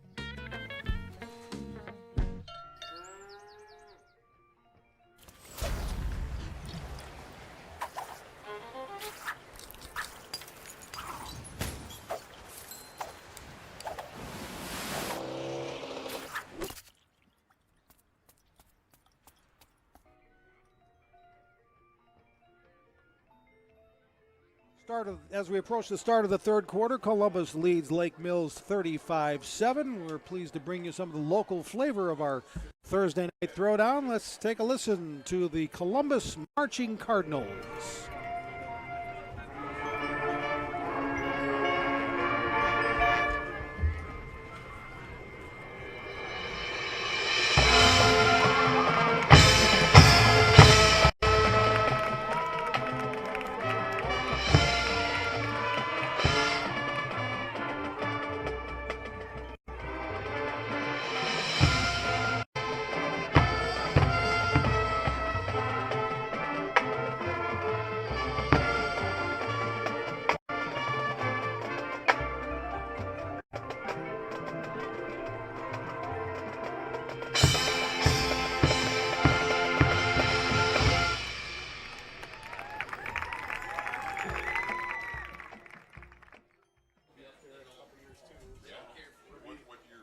There's the Columbus Marching Cardinals. Again, a beautiful September evening here. Temperature right around 60 degrees, very light winds. And after some of the heat that we've had the last few weeks, it's great to have a very comfortable evening here in our Thursday Night Throwdown.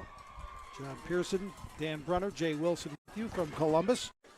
And the Cardinals with a 35-7 lead over Lake Mills at the half. And Dan, an impressive show by the defending Division IV state champions in that first half. And again, we expected so much of the focus to be on Colton Brunell, and he's done his share of the load. But boy, that quarterback, Peyton Powers, was very impressive with 3 touchdown passes. Yeah, he's following a lead of some other guy named Peyton. Played that position, done a great job.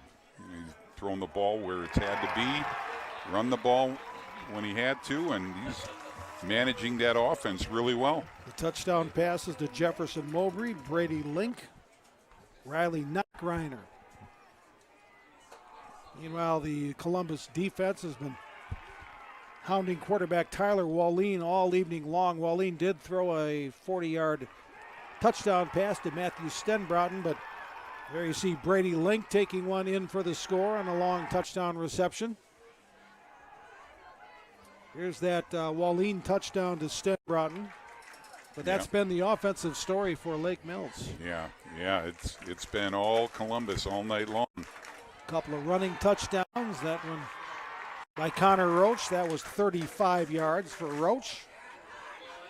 Then another touchdown pass from Powers to Riley Knockreiner. Turnovers and penalties been a problem for Lake Mills. Penalties early and then turnovers later on. And Brunell finally found the end zone on a 16-yard run. That made it 35-7, and that's where we are to start the second half. Well, you know Tyler Huber very well, the head coach for Lake Mills. What in the world do you tell your team down 35-7? That's a tough spot to be in, and you want them to get them to flush everything that happened out of their minds and start anew, and that's about all you can do right now is just start this thing from ground zero and build on it, because it's a pretty insurmountable task right now. It's great to have you on board for our Thursday Night Throwdown. Again, next week, week 5, it'll be Homestead at Hartford. Some other games coming up include Franklin at Oak Creek, Little Chute at Freedom, St. Mary's Springs at Mayville. That's going to be a dandy. Mm-hmm. And then week 9 to be announced. And then as the playoffs come, so will the WSN live stream. So a nice opportunity for people to get a chance to see some of the high school teams from around the state they might not otherwise get the opportunity to see. Absolutely. There you see next Thursday night, Homestead at Hartford. Brainerd will be back with Dan for that one. 7 o'clock next Thursday night.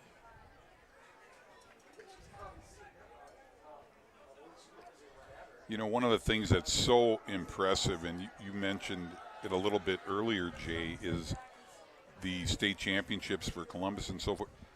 Just the number of multi-sport athletes on both these teams.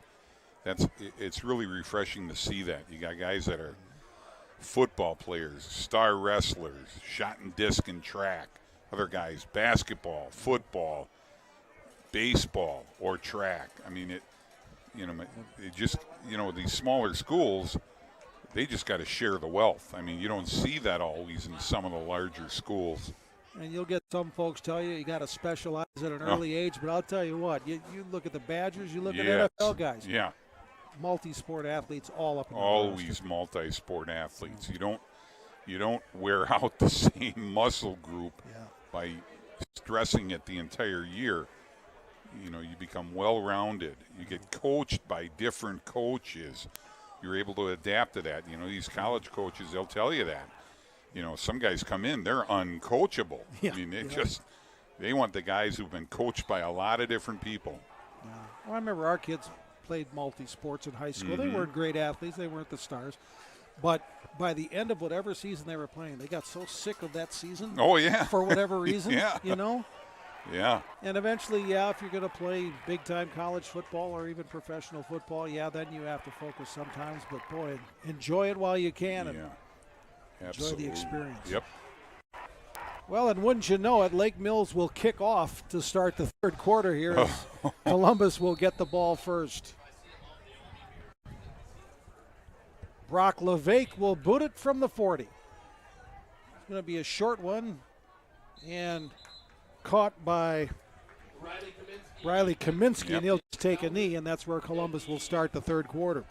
35-7 Cardinals, looking to go 4-0 in the season.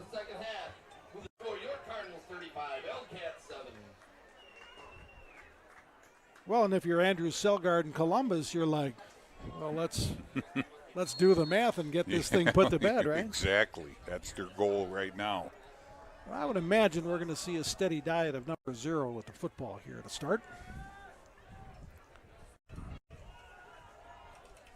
Here is that number 0, Colton Brunell.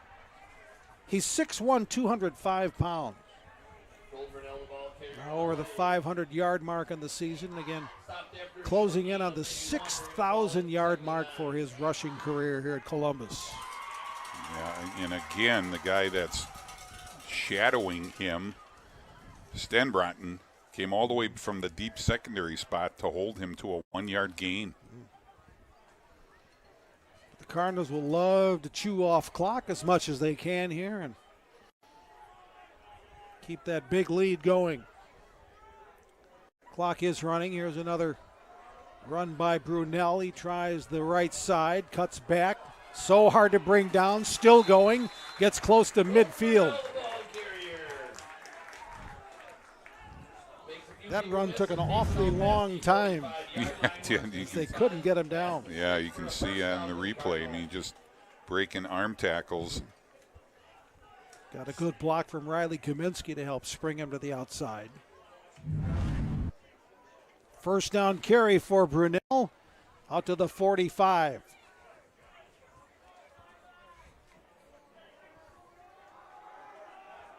See if Brunell gets it again. He will. To midfield. Stacked up there by Stenbrotten. Boy, there's a collision. Yeah. Yeah, two locomotives meeting head on there at the 50. Interesting part of the Lake Mills schedule. They'll play 3 of their first 4 games on Thursday night. Boy, I never used to play Thursdays, but yeah, very unusual.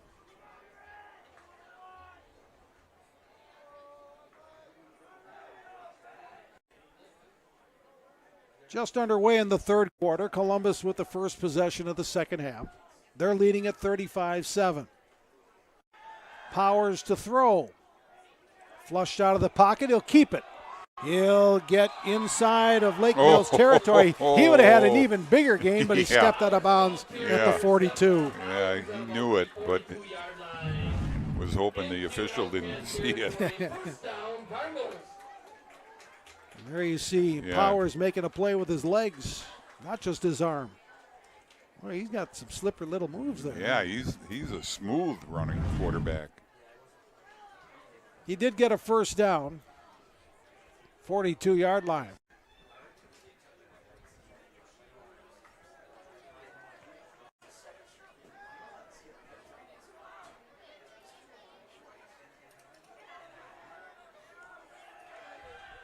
Powers to Link.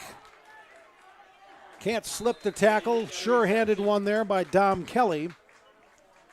But it's going to be a good gain for Columbus. It's going to be an 8-yard gain, second down and about 2 for the Cardinals. Yeah, very manageable after that nice toss on first down.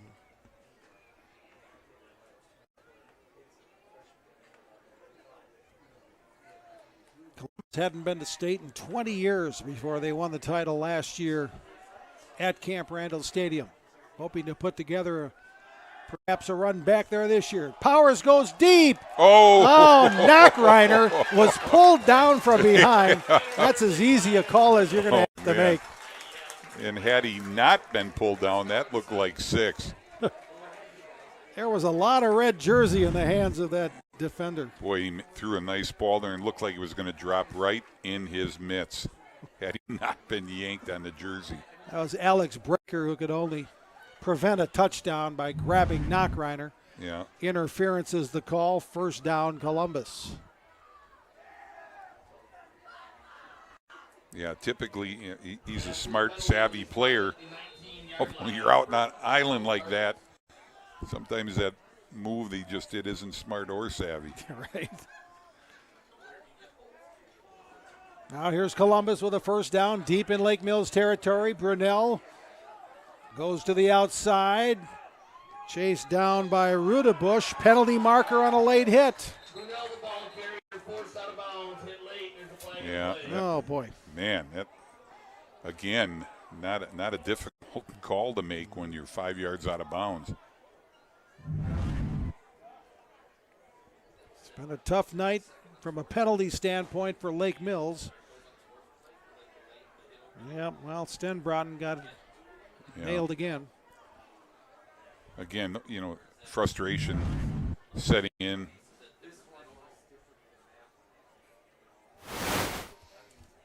There's Tony Huizenga with the call, the personal foul. Late hit well out of bounds, and that will set Columbus up again. Of course, 35-7, they score here with the extra point. That'd be that 35-point difference that would bring running clock into the equation. Yeah. But we're not there quite yet. We'll see if Lake Mills can bow up defensively and slow down this Columbus offensive juggernaut. Again, they're averaging 45.7 a game, and they're on pace to get at least that right now. Brunner looking for his second touchdown of the night. He's going to get it. Got it. Touchdown, Columbus. 9-yard run for Colton Brunner. It's 41-7.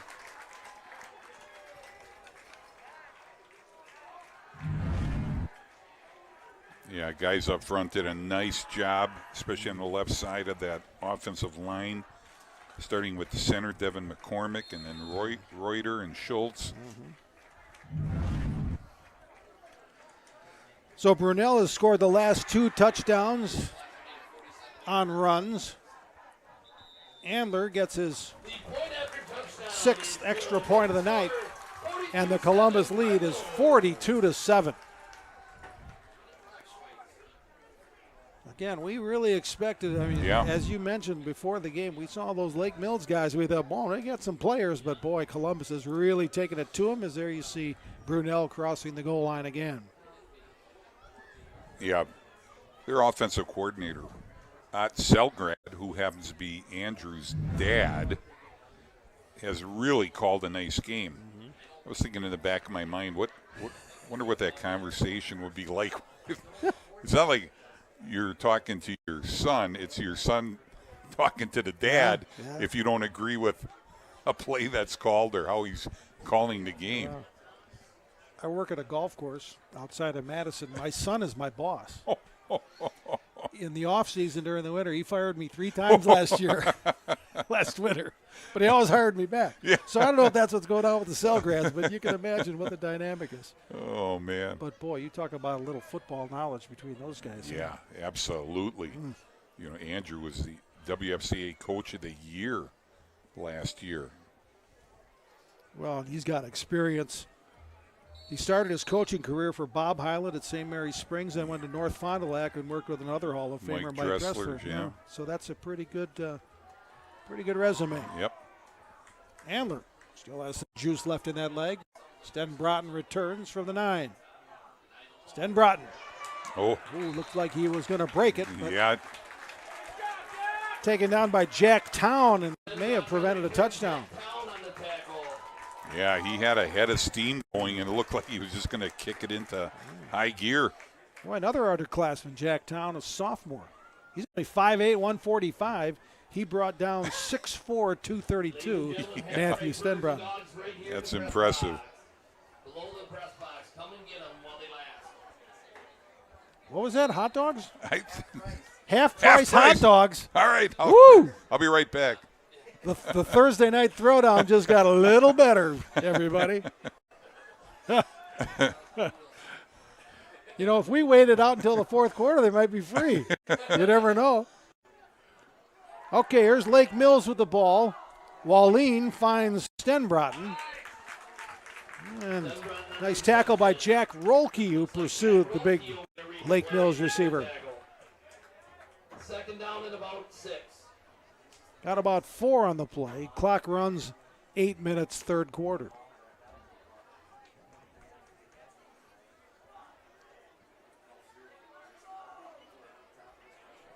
(42-7) Columbus.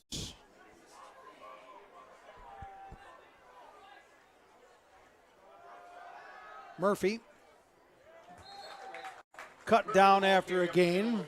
Yep, Mobley. Jefferson Mobley on the play. He plays the bandit position for that Columbus defense. He's a good-sized guy, 6'3", 200. Yeah, mostly noted for his offensive ability, but he was a second-team all-conference tight end a year ago, but does a heck of a job on defense too. 3rd and 2 for Lake Mills. Haven't heard much from Max Rudebush offensively here tonight. No. There's Murphy. He's grabbed by Rolke on the waist. Let's see where they spot it. It's close to a first down. I think he's got it, and he does. So the drive continues for Lake Mills as they get a new set of downs.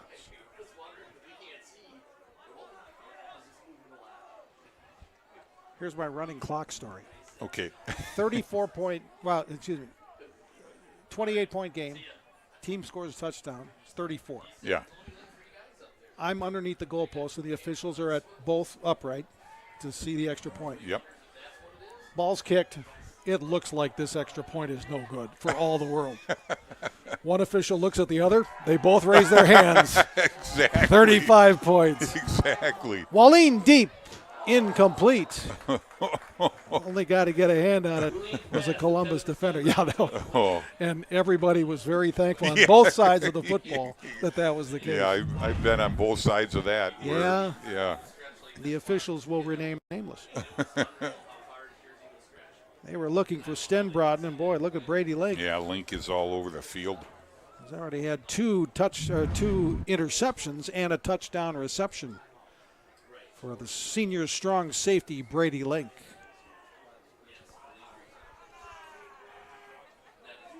Yeah, time flies with that running clock. We're down to 5.5 minutes, third quarter.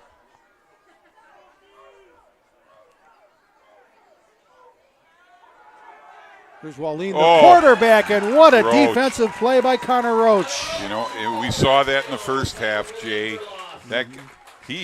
Some guys have a nose for the goal line. He sniffs out those sacks and those TFLs. You can just see him fly in the backfield.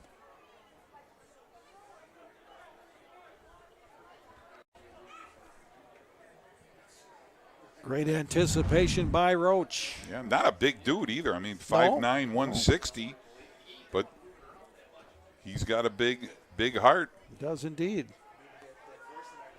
Ball's at the 40. Loss in the play, 3rd and 13, Lake Mills.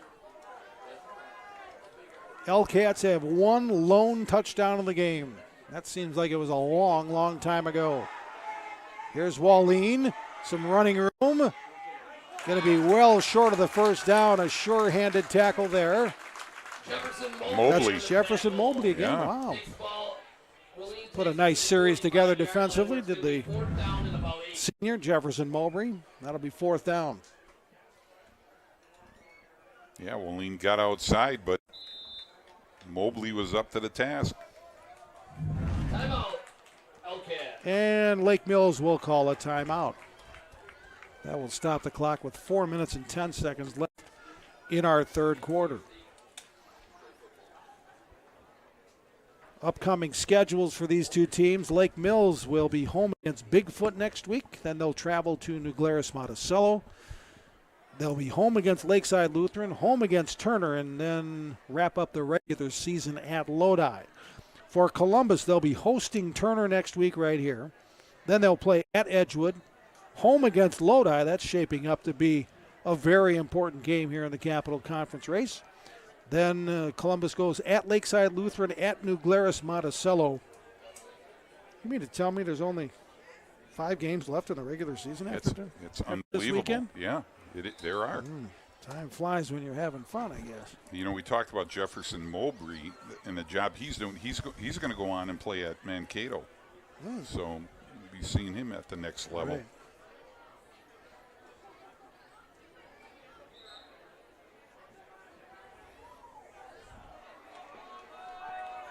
Okay, so Lake Mills is facing a 4th and 8 from the 45. Really nothing to lose here, but gain some confidence for future endeavors, if nothing else. Murphy's going to stay in the backfield with Wallin. And here's the 4th down play. Deep it goes. Are you kidding me? Another interception for Brady Link. And guess who? His 3rd of the night. Wow. Well, that was his toughest one so far. Yes, that was an impressive one. That was a heck of a catch. Yeah, he high-pointed that one and hauled it in. So Brady Link continues his huge evening offensively and defensively. Look at this catch. He went up high, hauled it in. Nice. INT.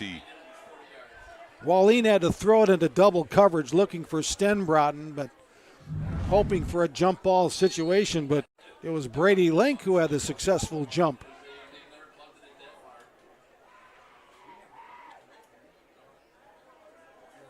Yeah, good as a punt, I guess. 1st and 10, Columbus.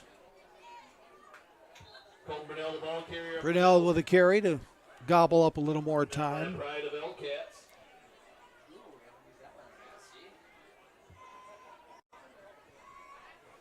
It's going to be 2nd down and 7 after a 3-yard gain. Taking our look at that interception by Link. Again, he got a 40-yard touchdown pass, and boy, what a beautiful grab there for his 3rd INT of the night. 2nd down for Columbus.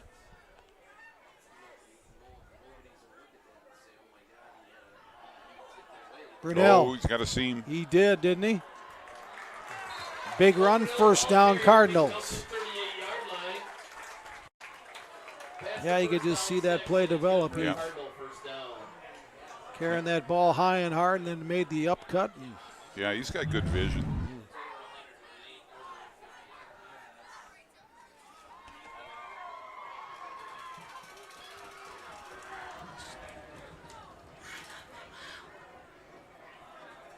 Last year, he led the state in rushing 2,897 yards, 43 touchdowns, 5th best season in state history.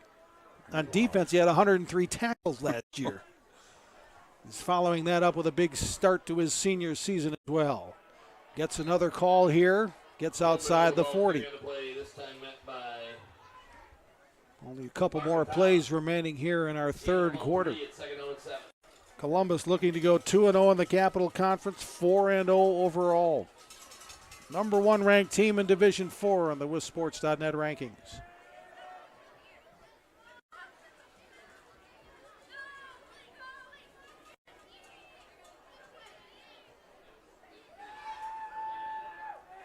Nothing brings a town like Columbus together like a football game on a Thursday or Friday night. No kidding. They're all here. They're all here. Brunel picking his way past the 45. Probably one more play here in quarter number 3. You know, you alluded to it earlier. You know, one of the guys that he really emulates is Braylon Allen. And you can just see he does most of his work in between the tackles, just like Allen does. You know, it's in between the tackles, and then he'll break one. This will likely be the final play of the 3rd quarter. It's 3rd down and 3 for Columbus. Brunel, 1st down and more. Spin move. 35, 30, 25, 15, 10, stretches. They say he's just short of the goal line. What a run by Colton Brunel. That was one heck of a play. It seemed like everybody in the Lake Mills defense had a chance at him. Chance. You know, he spun off that first tackle, and it was just like he was shot out of a cannon. So it will be the end of the third quarter. It's going to be first down and goal for Columbus when we return. Stay tuned after the game for our Jolly Good Soda Player of the Game, brought to you by Jolly Good. Crack open the good times and savor the flavor with Jolly Good Soda. They put the pop in Wisconsin. 3 quarters complete. Columbus 42, Lake Mills 7. You're watching the Thursday Night Throwdown on WSN. Farming is more than just a job because it demands so much of you. Every day I'm with the people that I care about the most. We accomplish or we fail together. Support Wisconsin dairy farmers. Buy Wisconsin cheese and dairy.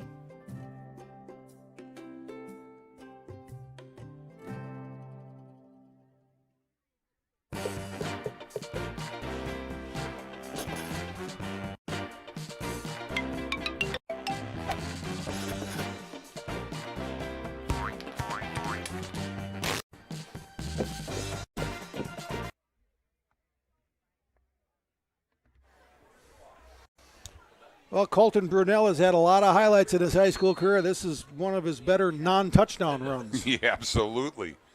And he thought he had it. He stretched out at the end, but evidently the ball bounced before the goal line. I'll bet they're going to let him eat here, too, aren't they? Oh, yeah. Well, oh, yeah. Yep. And he pushes forward for another Columbus touchdown.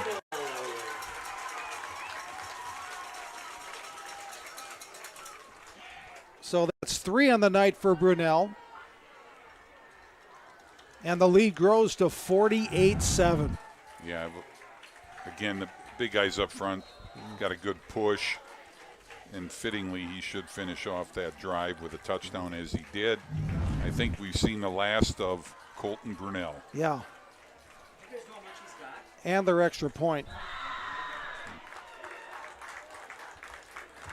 49-7. Yeah, that Cardinals offensive line, boy, they are pushing Lake Mills around right now, and the wind is out of the sails of the Hellcats, I'm afraid. Yeah.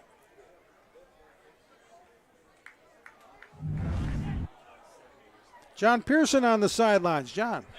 Well, guys, things have not been a very tight game tonight, but we do want to salute the sharp eyes that both schools apparently have, as Lake Mills does have their FFA Sporting Clay team is in action tonight in Janesville, taking on Oregon and a bunch of other schools in the shooting competition there. They'll host their own event on October 1st, so get on out and see that. And then, holy cow, can they really be great archers here in Columbus.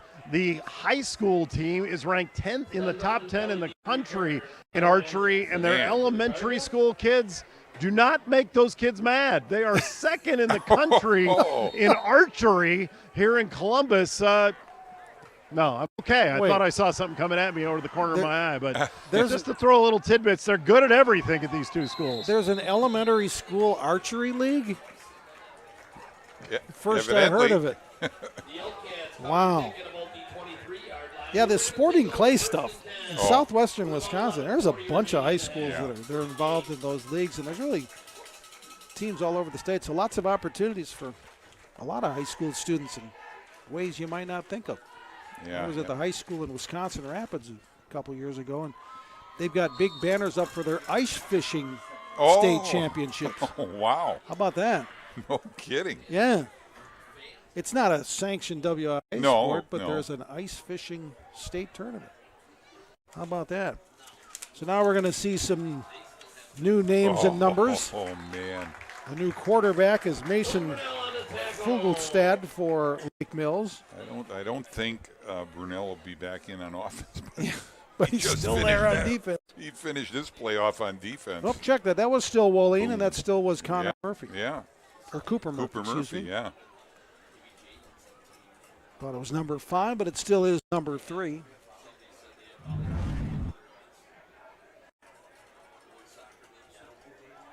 There's Brunel. He's going to sleep well tonight. There's a big run for Murphy. Nice job hanging onto the ball as Link tried to rip it out. That's a first down carry for Cooper Murphy. So we get to see a flash of what number 22 can do for the L-Cats.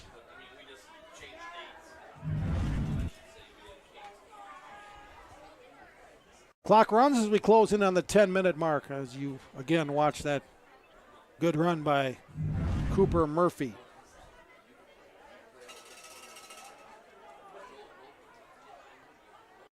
First down, L-Cats. They'll go back to Murphy, and he's ridden down for behind the line of scrimmage. That's big number 70, Wyatt Graffin, 6'5", 245. Second and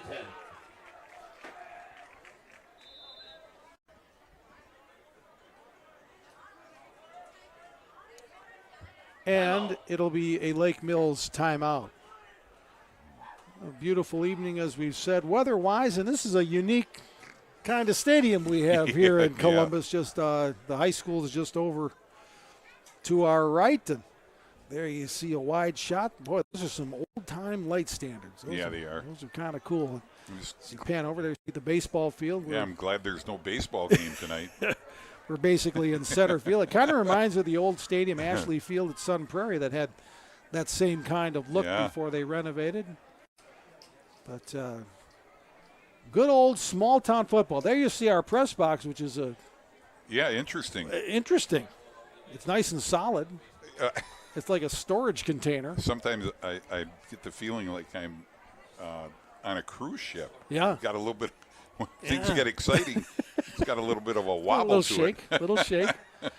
But as you see, a big crowd is gathered. Somebody brought their puppy to the game. I saw that earlier. Yeah. Now we've got half-price hot dogs. Man, you can't beat it. No.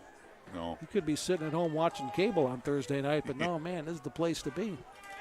All right, here we go. Back to action. This is Murphy breaking a big one. And slips another tackle before Jordan Mabry finally brings him down.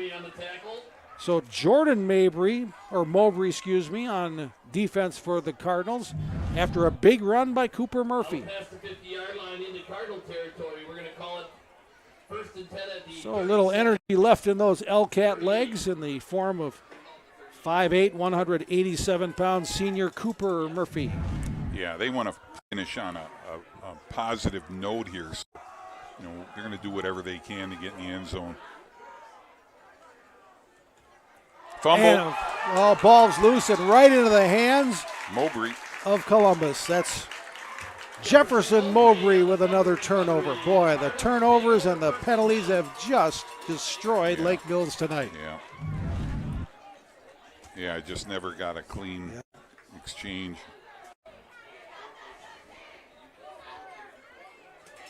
Jefferson Mowbray, both sides of the ball. Colton Brunell, both sides of the ball.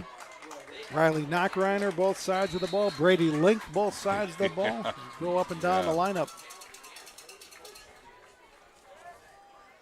Peyton Powers kind of a slapper. We haven't seen him do anything defensively, right? No. All he's done is throw 3 touchdown passes. What a night for the Cardinals. There's a new back in the game. That's Connor Roach taking over in the backfield for Colton Brunell. So these last 8 minutes should be flying by. We have a Cardinal on the ground, slow to get up. Is that Roach? So the clock will stop. Yeah, I think we got a cramping. Yep.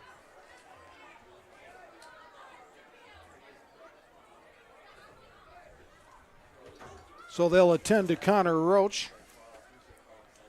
And we will have a timeout. Of course, conference realignment has been a pretty big issue all over the state over the last number of years. The Capital Conference here was realigned after the 2021 season as Watertown Luther Prep and Horicon Eustisford left and New Glarus, Monticello, and Edgewood joined. Last 5 meetings between these two teams. Columbus has won the last 2 matchups, 34-7 last year, 29-0 the year before, and they didn't play each other in 2020 because of COVID. Then Lake Mills had won the last 2 meetings before that, so the Cardinals on a bit of a streak, and boy, I think he cramped up again on his way to the sideline. Up on his way off. That does not feel good. No. Got to drink some pickle juice. Fortunately, I don't have any muscles to cramp anymore, so that's not much of a problem in the broadcast booth tonight. Good hand for for Roach, who gets carried off the field by a couple of his teammates. Now those two guys will go back to the huddle for what is going to be a second down play coming up. And here comes the pickle juice for Roach. Yep. Clock rolling, 7:20 left. Whoa. Johnny Cotter with a big run. Boy, first we've seen of the 6-foot sophomore Johnny Cotter. First down, Columbus. Well, he doesn't get all the opportunities in the world, but boy, he makes the most of this one. Absolutely. Knows what to do when he gets the ball. And you know who I'll bet is one of his biggest fans of the sideline? I'll bet Colton Brunner got a big kick out of that, right? Absolutely. Johnny Cotter gets his chance to shine. 40-yard line. Here comes Columbus, first down.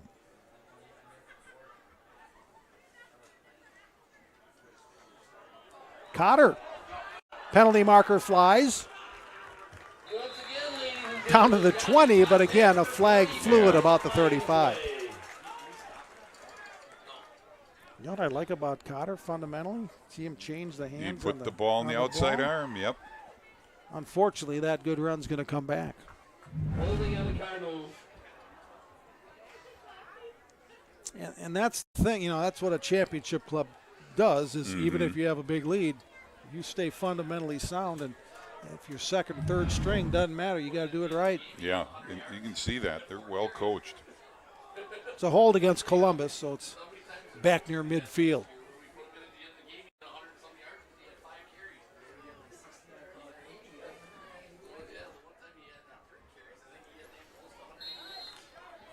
Yeah.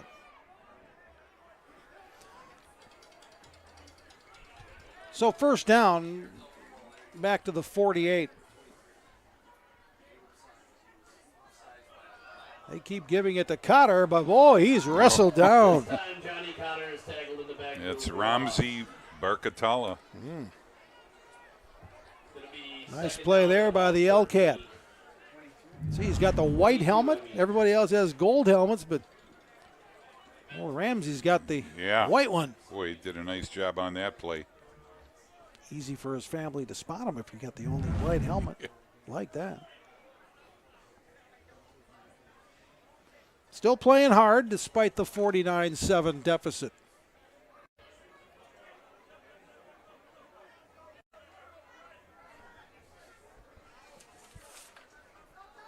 Looks like we got some new faces in here for the Columbus offense. This is a new quarterback. 22, Luke Call in back behind center. He was looking for Griffin Corrado for Columbus, but the pass was incomplete. Yeah, normally he's just a defensive player. And he's been a very good defensive player tonight, making a few big plays. And they're not trying to rub anything in. They're just trying to develop some depth at that quarterback spot.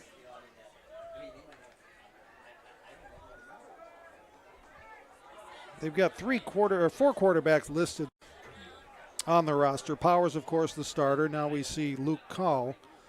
Also, Blake Carthew and Garrett Hodge at that quarterback position. Ball in the air. It's going to be intercepted. Lake Mills finally getting a turnover tonight. Johnny Cotter with the tackle after the play. That's Caden Smolinski with the pick for Lake Mills. From their own 41-yard line. Yeah, the old volleyball set, making it for an easy interception. And Smolinski had to wait for the ball to come down before he could secure it. He did, and it's a turnover for the L-Cats.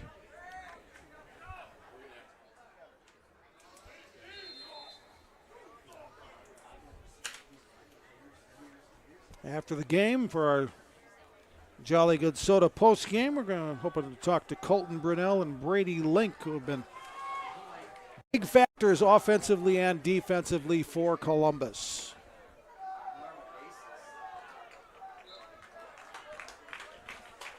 It looks like Smolinski, who got the interception, gets a carry on offense there. Smolinski on a carry. Tough to tell if that was a 6 or an 8, but I think that was Smolinski.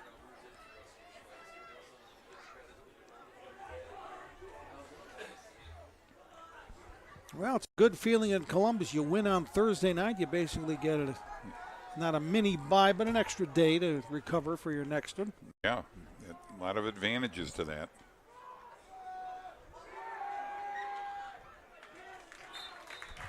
Run by the quarterback, Wallin. Wallin, the ball carrier. But Andrew Selgrad isn't going to let him get fat and happy. No. There'll be things to learn from tonight, despite the big win. Yep. Always things you can learn from on that when you see that tape. And for Tyler Huber, when he puts in the tape, what's his perspective going to be? Yeah, you just can't turn it into, a totally negative film session. You got to find some positives to accentuate, but they're definitely they got to clean up that penalty situation and the turnover situation. And you see the score, and it's not like Lake Mill's a bad football team. Oh, no. They're going to beat some teams. Here's a big run for the Cats, and there's a big tackle for the Cardinals. Riley Kaminsky was the guy who finished off the ball carrier. 35-yard line. I think it was Caden Bleefernicht on the run for Lake Mills. So again, the effort is still there for both teams. Yeah, you're playing hard. A lot of hard hitting. We're approaching the final minute as the clock continues to run. At one point, it was 14-7 Columbus after Lake Mills got its only score of the night. But the Cardinals have been dominant since.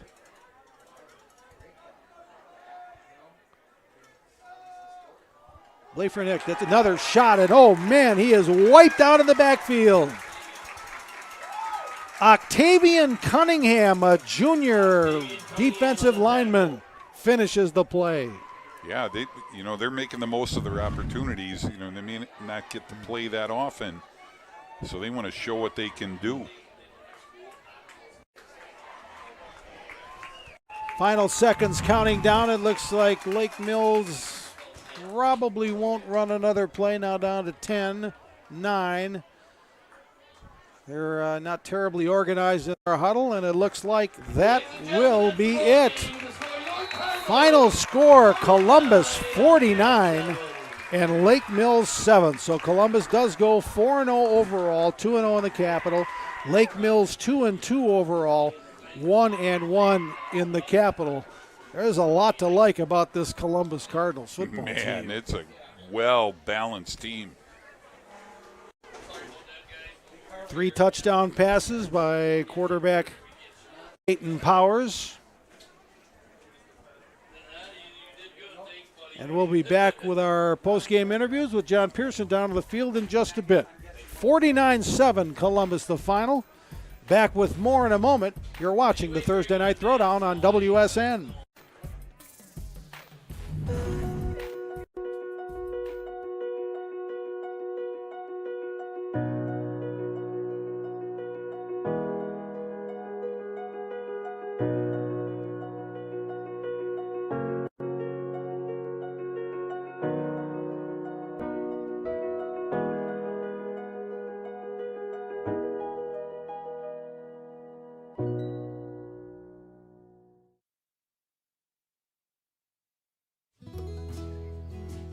I think when anybody comes onto our farm, they see how family-oriented we are. Having the 3 generations all at one dinner table, it's just a really fun time to spend as a family. I would love to see them someday taking over the farm as well. That's a farmer's ultimate dream, to see it pass on to the hands of the next generation. Support Wisconsin dairy farmers. Buy Wisconsin cheese and dairy. All right, let's go, baby. Mind over matter. If you don't mind, it don't matter. Nobody ever drowned in sweat. Let's go, baby. Let's go. All right, I'm pleasantly impressed by that.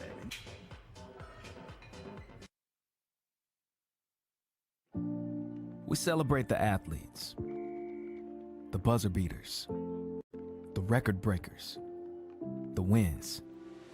Now, it's time to celebrate the people behind it all.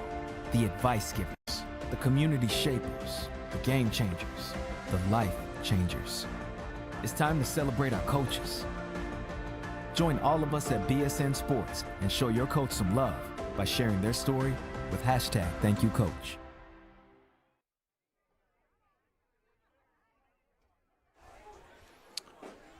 Final again, 49-7 Columbus. The Cardinals jumped out to a 7-0 lead in the first quarter as Peyton Powers hit Jefferson Mowgre with a 13-yard scoring pass. Then another Powers touchdown hookup with Brady Link. That was for 40 yards. It's 14-0.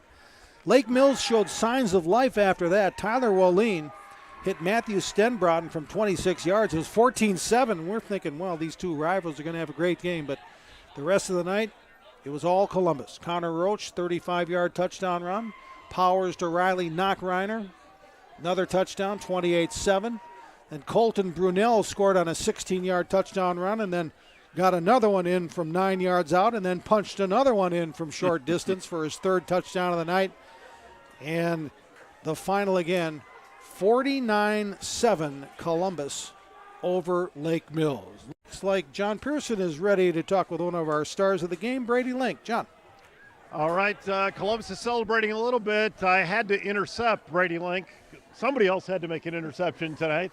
The way you guys played, because, again, they looked like they might get back into this game, but you guys kept making plays. And the way that you guys have talked about spreading the wealth where it's not one guy, it's not two guys, how important is that as you guys try and march as the season goes on? I mean, it means a lot because we can get everyone together, since, Cole's the main guy in the offense usually, and we can, spread the ball out and get it to everyone else. We're, unstoppable. So, yeah.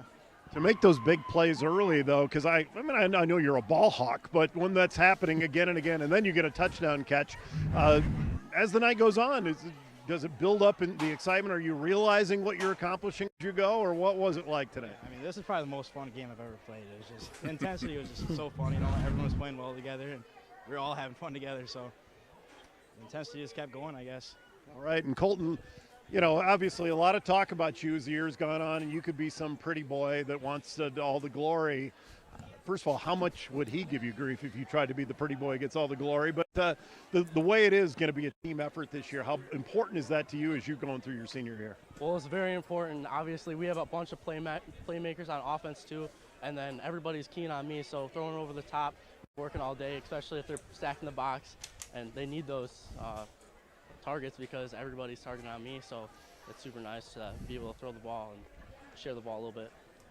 Every coach talks about balance, but a lot of times they don't live up to it. They want to go with the guys that have always done it.